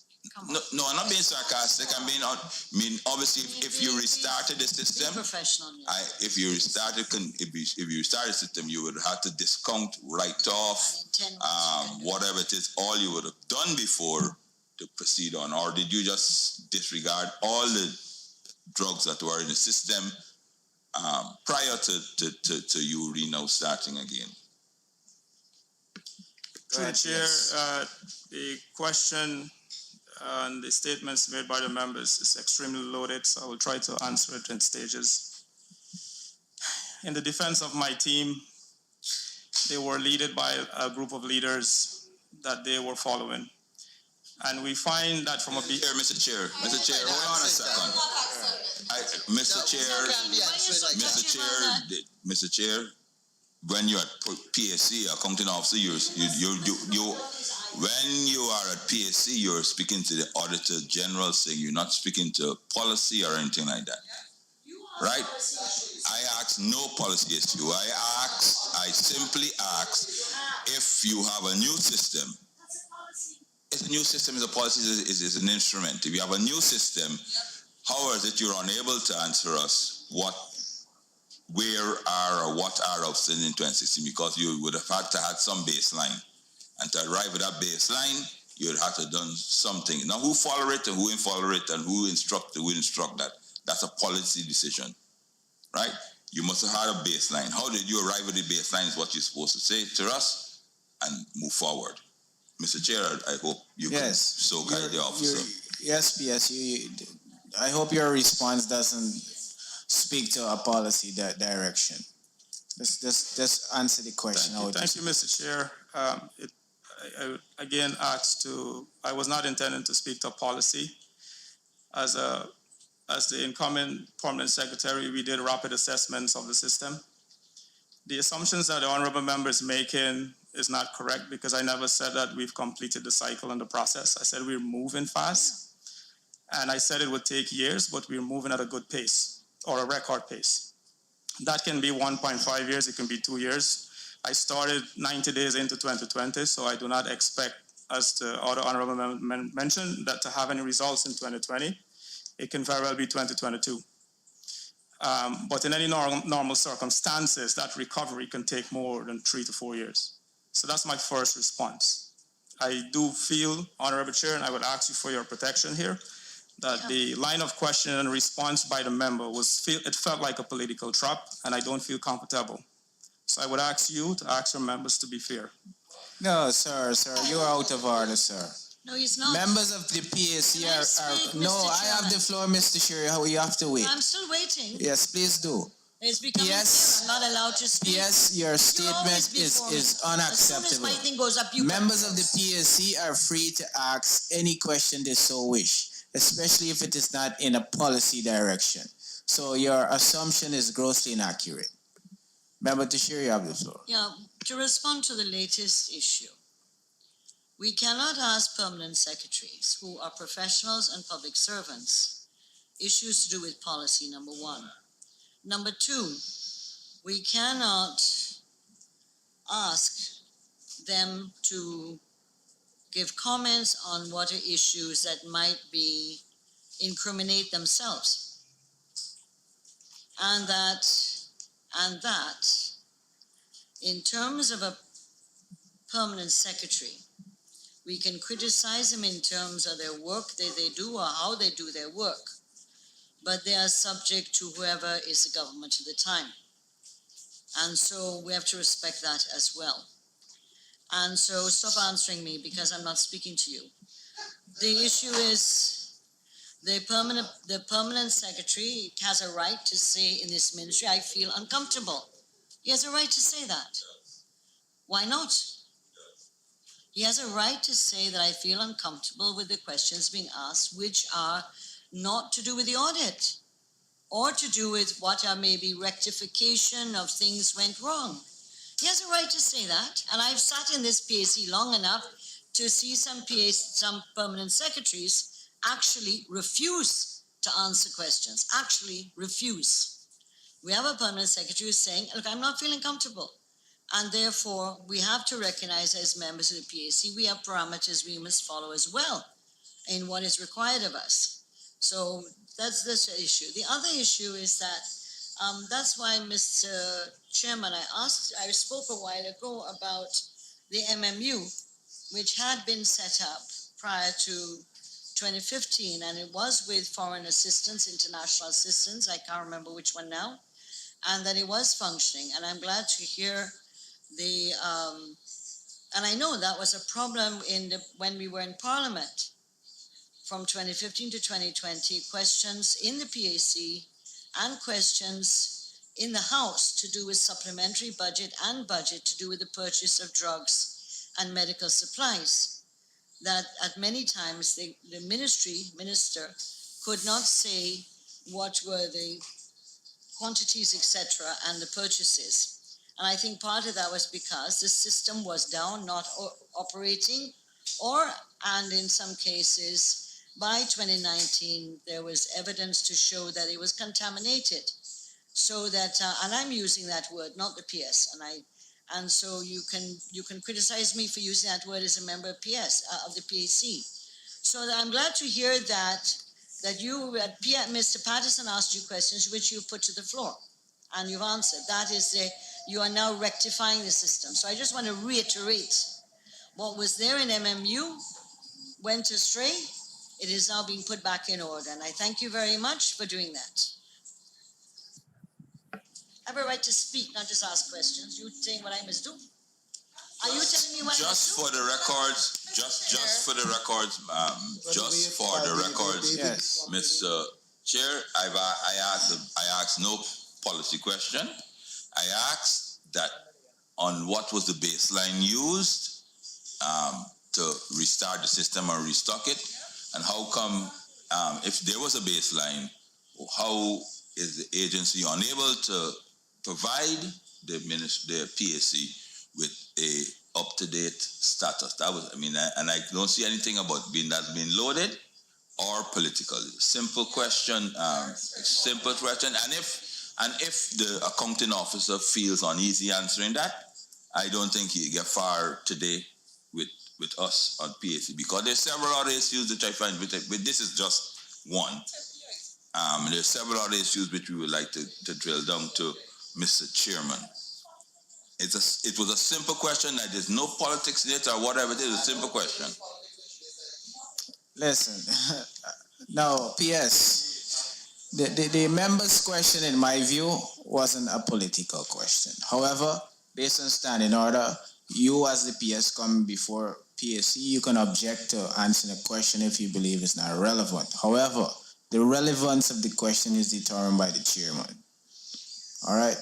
So, members, let us stick to the issues of the report, and we are hopeful that the PS could provide us with the responses to the questions being brought before PSC as the accounting officer.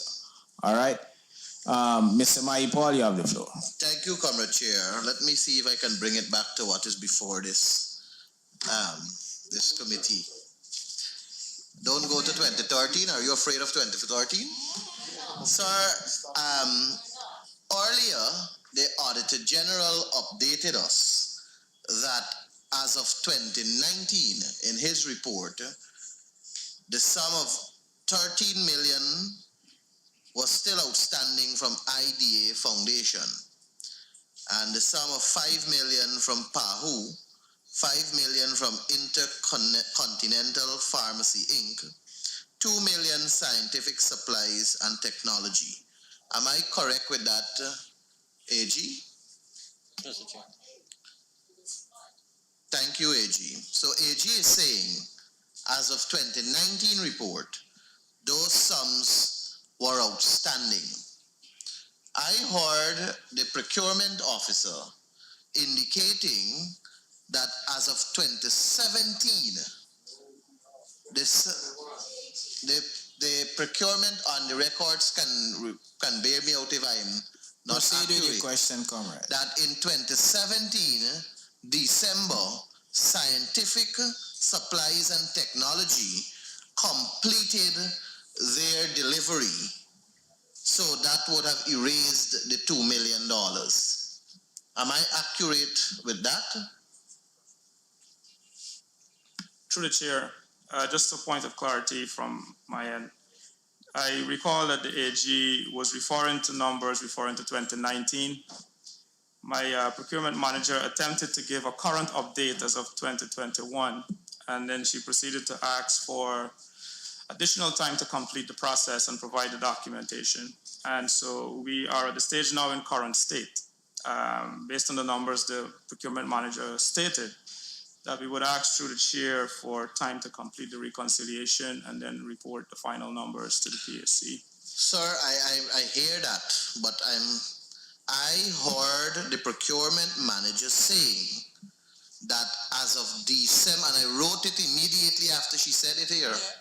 I wrote it, and I'm sure the Hansard will bear me out, and I'm prepared to give a public apology if I heard incorrectly. But I heard the procurement manager saying that in 2017 of December, and I wrote it here, that I wrote Scientific Supplies and Technology also satisfied their amount that was outstanding, which is $2 million in 2016, that they satisfied it in 2017. I'm asking the procurement manager, did I hear correct or was I wrong? Through the PS, with your permission, Chair. Yes. Please direct your staff to answer the question. Through the chair, yes, I did mention that, and I also additionally indicated that we are working back to pull those records, those documentation, and asking for extension in providing those documents as evidence. All right, thank you. Thank you very much, Chair. So my problem has to do with the years. The procurement manager is indicating that in 2017 December, these supplies were made. So the $2 million, I'm speaking specifically to Scientific Supplies and Technology. But we have the AG telling us that in 2019 it was not made. So it comes back to my point of communication, because in December of 2017, when this issue, according to the procurement manager, was rectified, in that sense, meaning that there is no 2 million outstanding. There was a 2018 Auditor General's report. And in that 2018 Auditor General's report, this matter was reflected as $2 million outstanding still. In the 2018 report it was. And before it was printed in the 2018's report, it had to be sent to the Ministry of Health for them to see that the matter still exists as a query. So if the procurement manager is telling us that in 2017 the payment was made December, then it should not have been in the 2018 report, and it should not have been in the 2019 report. And the only way it should not have been there is if the ministry's staff had provided the documentation to show that it no longer exists. So my question is, what caused that not to be queried by the ministry when they saw it in the 2018 findings of the Auditor General report, and again a second time in the 2019 finding of the Auditor General's report? Through the chair, I would ask for the former PS, Ms. Adams, to answer the question as it relates to 2017 and 2019. But before she answers the question, I'd just like to reiterate from my end, through the chair, that my response, current state, is to complete the reconciliation and provide an update. Through the chair, the query is a 2016 query. 2018, I brought all of these information was presented to the Auditor General.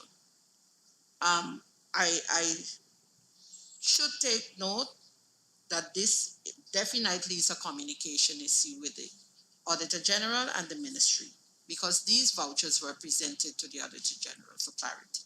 Can the AG provide a response to this concern here? Mr. Chair, I'd ask the manager, Mr. Danraj, to comment. Thank you. Thank you, Mr. Chair. Mr. Chair, as the Honorable Member just said, these reports would have been submitted to the Ministry. 18 is there in 19 as well. And the Ministry's response is that they're going to follow up and give us a response. I mean, if these documents were indeed submitted, then the Ministry was in its right to say, we already submitted these documents and you should have cleared it. So, as far as we're aware, these documents were never submitted. And as such, the finding remained. Mr. Chairman, this is not good. I remember that we had a back and forth before with a previous ministry that we were considering. I think it was Ministry of Home Affairs, where they indicated a similar operation in terms of providing documentation to the AG's office, and the AG's office is saying they never received the information, and we had the back and forth. My question to the PS, is there a system in place where when documents leave your ministry or leave your office, whether it is your office to another office or from your ministry to another agency, is there not a system in place where persons who are receiving sign receiving it?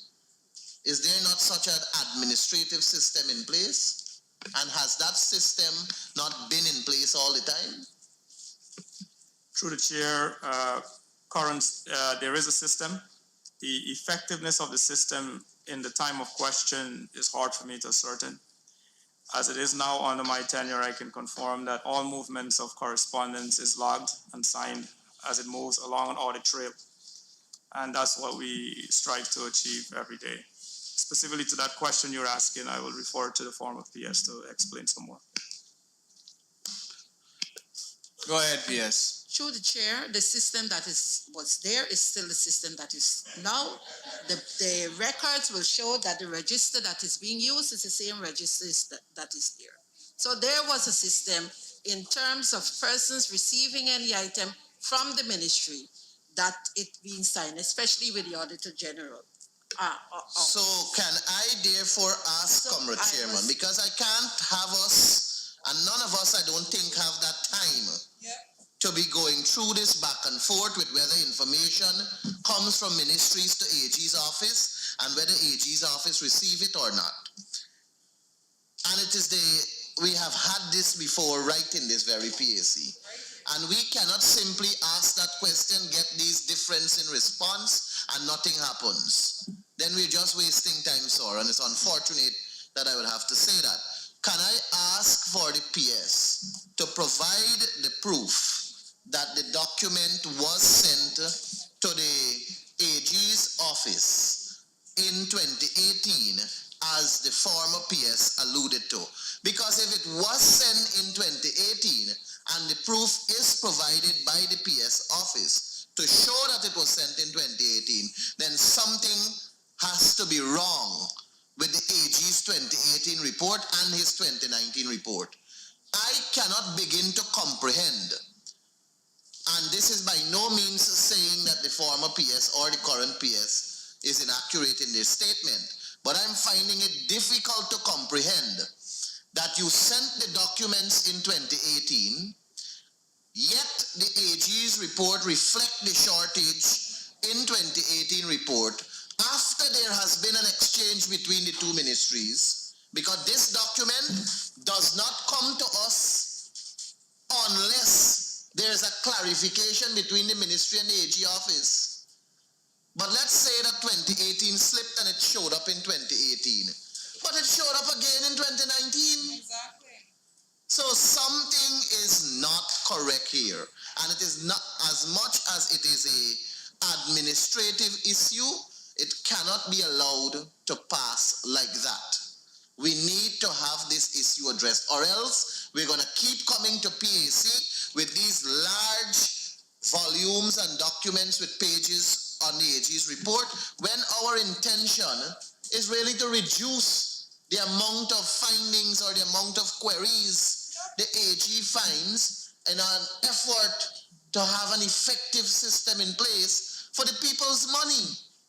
So, Comrade Chair, I reiterate, can the PS provide the proof that the documents were sent to the AG's chamber in 2018, showing the signature of who received it and the date when it was dispatched to the AG's office? PS, are you in possession of those documents? Through the chair, I would have to do some research as for the former PS statement that was just mentioned. I would ask you to consider the fact that I would have to work with that PS to get that information for you. And just to reemphasize that the system is the same. As I mentioned, the effectiveness of the system is what I can't speak to back Are then. the documents in the possession of the ministry? Or the PS is still working there, so... Mr. Can the PS... Mr. Chair, Yes. sorry. Can I? Proceed. Mr. Chair, look, transmission of documents, irrespective of, even if you have a cake shop, a ministry, or a lab, it's done in writing, you transmit, because the original documents, they are original. AG, or you collect the originals, Yes. don't you? So therefore, when you either the original or certified copy, most likely the audit office will requires the original. Is that correct, AG?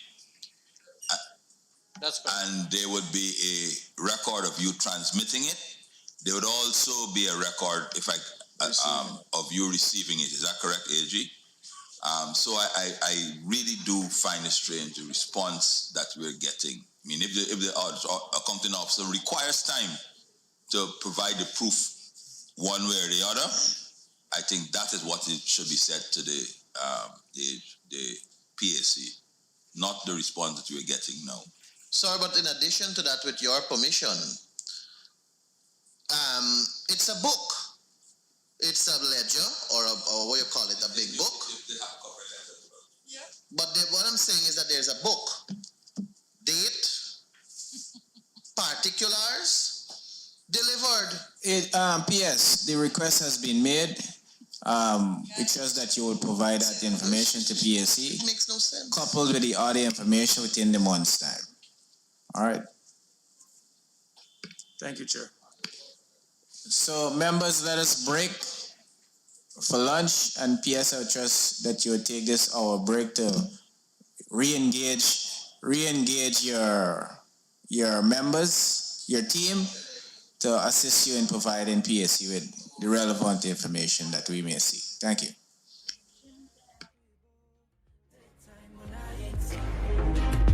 Though we may criticize it, this is our home, we love it, and we need to keep it. We have that right, so we ain't giving up no mountain.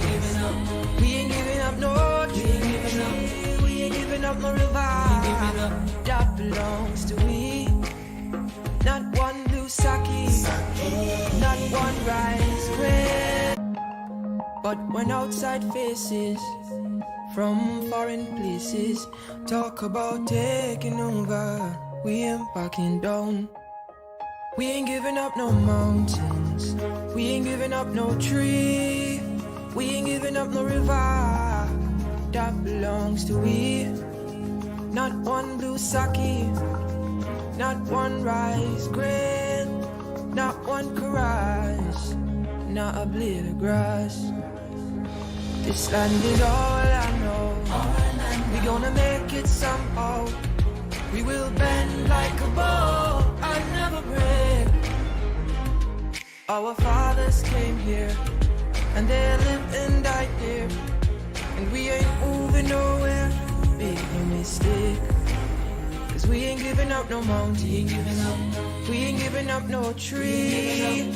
We ain't giving up no river that belongs to we. Not one blue sake, not one rice grain, not one karage, not a blade of grass.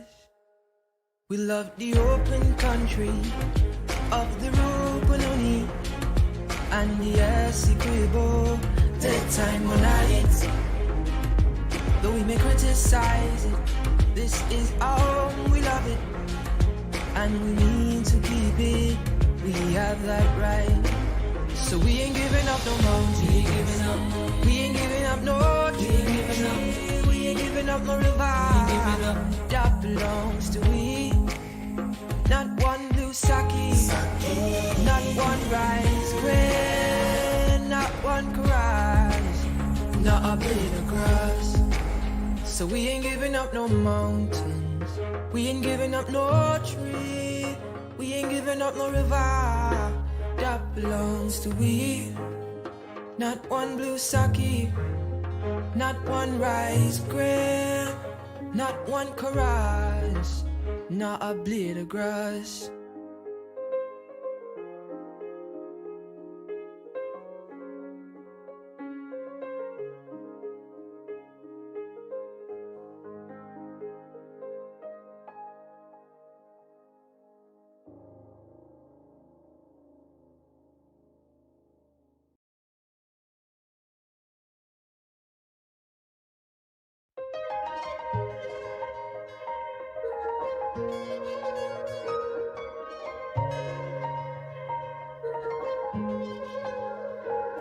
We are a peaceful people. Struggle is we struggle, and we don't look for trouble. Just ask around. But when outside faces from foreign places talk about taking over, we ain't backing down. We ain't giving up no mountains. We ain't giving up no tree. We ain't giving up no river that belongs to we. Not one blue sake, not one rice grain, not one karage, not a blade of grass. This land is all I know. We gonna make it somehow. We will bend like a bow and never break. Our fa- When was it finally terminated? And what was the total payment for the Sussex Street bond? Yes. Yeah. 413, 30. Thank you, Chair. I will ask the former Was it- PS, Mr. Thomas, who was there that time, to give the specific It dates. has several paragraphs, Patterson.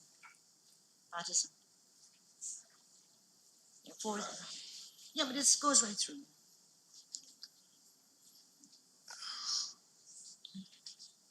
Go ahead, sir. Thank you, Mr. Chair. The contract commenced on the 1st of July, 2016. The contract, 4th of July 2016, for a period of 3 years.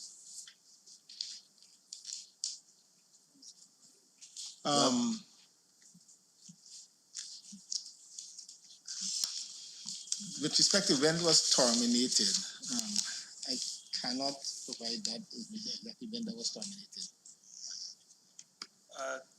Through the Chair, the contract would have moved towards a different period in the Ministry of Health. I'll ask the other PS to speak about the termination aspect of the contract.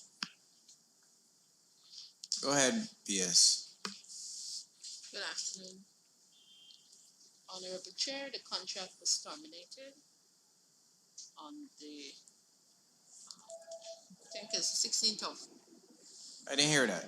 August, I think August 2018. August 28th. You have a follow-up? Could I ask the PS, the former PS, in terms of the contract, this issue was hotly debated in the House, in the Parliament, on more than one occasion, including questions to ministers where it was called that the contract should be terminated, and in the Public Accounts Committee then. Could you say why the contract was not terminated prior to that? Because it was hotly debated in 2016, 2017, and the call for it to be terminated as it was not being used for drugs. And I think you may recall, PS, that one night in Parliament, during I think the 2017 budget, that the Parliament suspended to allow a delegation from Parliament to go to the bond. I think it was around 9, 10 o'clock at night. And it was found by the then Minister and the now President and others that the bond was basically empty except for, I think, contraceptive items. So at that point, the call was made for the contract to be terminated. Could you say why it took another year for it to be terminated? Were you advised not to terminate it? Or were you advised to terminate it? Which one? Honorable Member, that period for 2016 to 2017, it was Mr. Thomas period. Sorry. 2018, the contract was terminated based on the contract agreement, which states that it should be terminated 1 year after. And 1 year after? the notice must be given in 1 year prior to. Yes, I remember Yes. that unusual part of the Yes. contract. You had to give 1 year notice before Member you terminate. Maipa? Yeah. Sir, I was going back to 423C.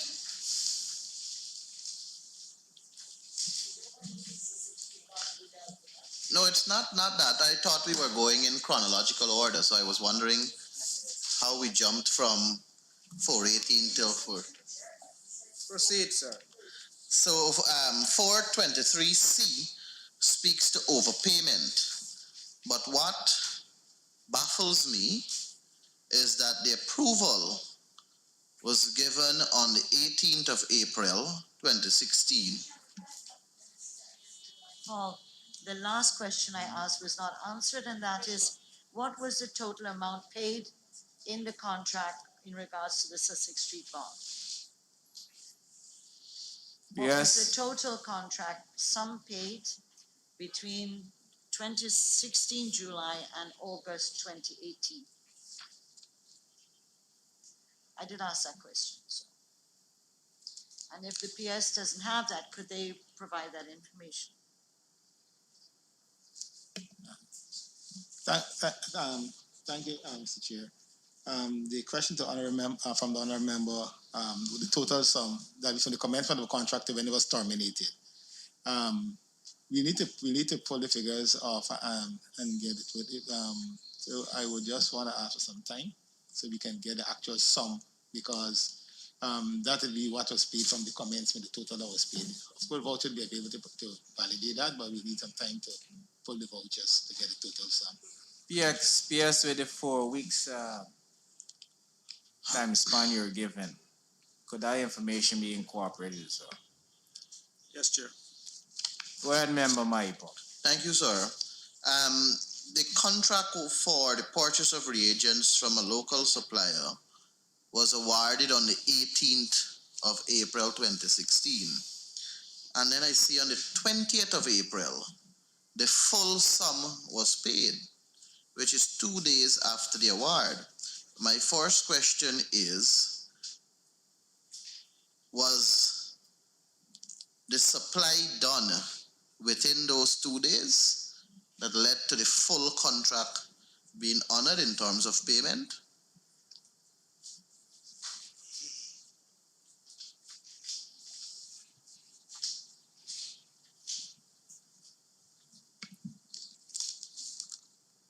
Through the chair, this specific one on that 2-day timeline, I will refer to the accounting office from the accounts department to see if they can provide the details.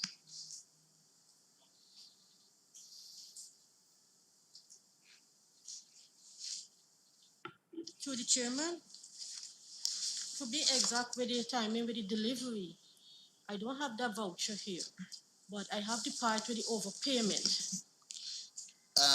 Comrade Chair, can I ask the PS if, in preparation to come to Public Accounts Committee to deal with these paragraphs, if there was a meeting with himself, the former PSs, and the staff of the ministry to ascertain or to clarify these issues that are here? Because anybody, sir, that picks up this report and read this particular part of this paragraph would see that there is something amiss there. So can I ask the PS if there was a meeting of himself, the two former PSs, and his staff before coming to PAC? Through the chair, there were 3 meetings with my technical team, 2 meetings with Mr. Trevor Thomas. We did not have a meeting with the other PS, Ms. Colette Adams. So those were the sessions we had to try to get the information up as best as possible. Thank you, Comrade Chair. PS, if I may, listen. A lot of the questions being posed by members are either deferred to someone else, and then whoever is deferred to cannot provide PSC with responses. I'm persuaded, PS, that you and your team is not well prepared to make an appearance to PSC. And as such, I'm proposing that you come back and make an appearance to answer these questions that the members of the PSC may have. Mr. Chair, I'd like to support that proposal, and I'm sure Madam Chair would support that as well. We are on only the 10th line of 415 before 20.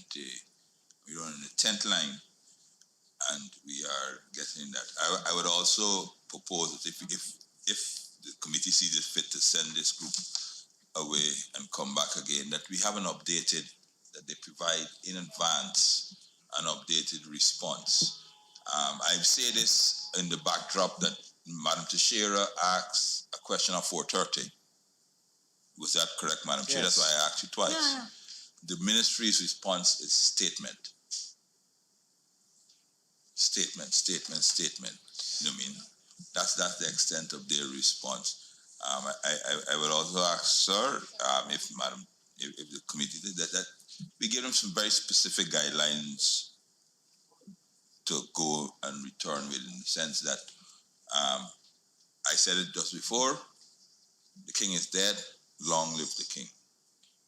The person here representing and accounting for what's contained here in the in the AG's report is the current PS. The other officers are just there for advice, etc., informational, background information, those things like that. And he's fortunate because there have been accounting officers who have came here and their predecessors were unavailable or declined to come, or etc. So I could remember one saying he was quite elderly. Can't remember. Can't remember anything like that. So he's fortunate that he has a very full team. So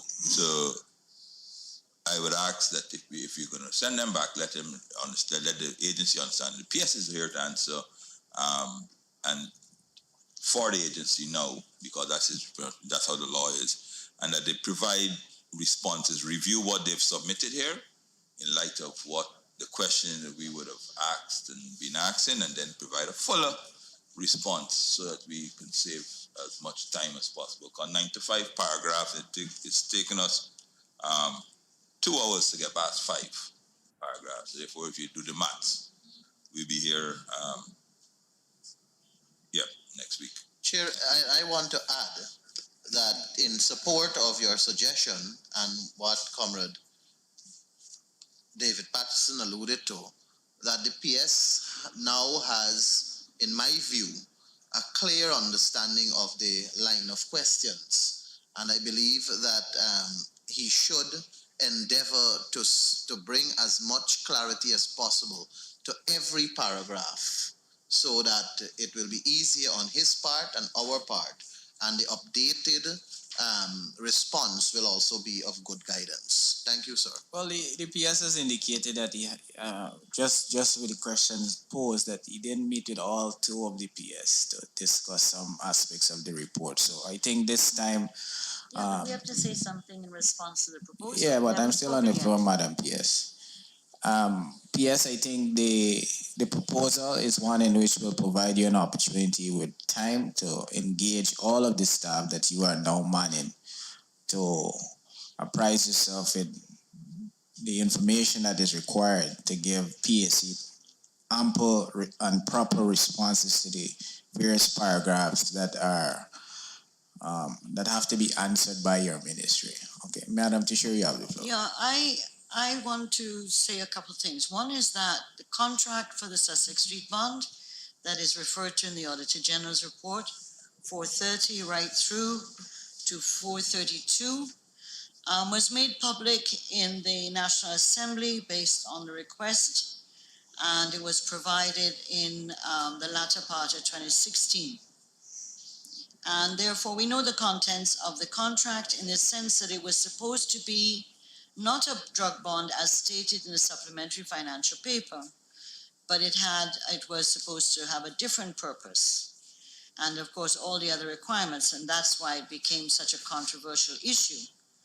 Plus the supplementary financial in 2016 dealt with it, in 2017, etc. So my concern about this is that I assume that the document the PS will bring to us is the same contract that Dr. Norton, as Minister of Health then, had distributed through the Clerk of the National Assembly in 2016, I think it was October, and that we'll see the same contract. And therefore, the issue of, one, the contract was different than what was said in the supplementary financial paper on the floor of the House. Secondly, in 2017, when the visit was done, it showed completely different things. So that the Auditor General 31, 32, and 30 is reflecting some of that. What my concern is outside of the DPS bringing additional information and showing what drugs, if any, were there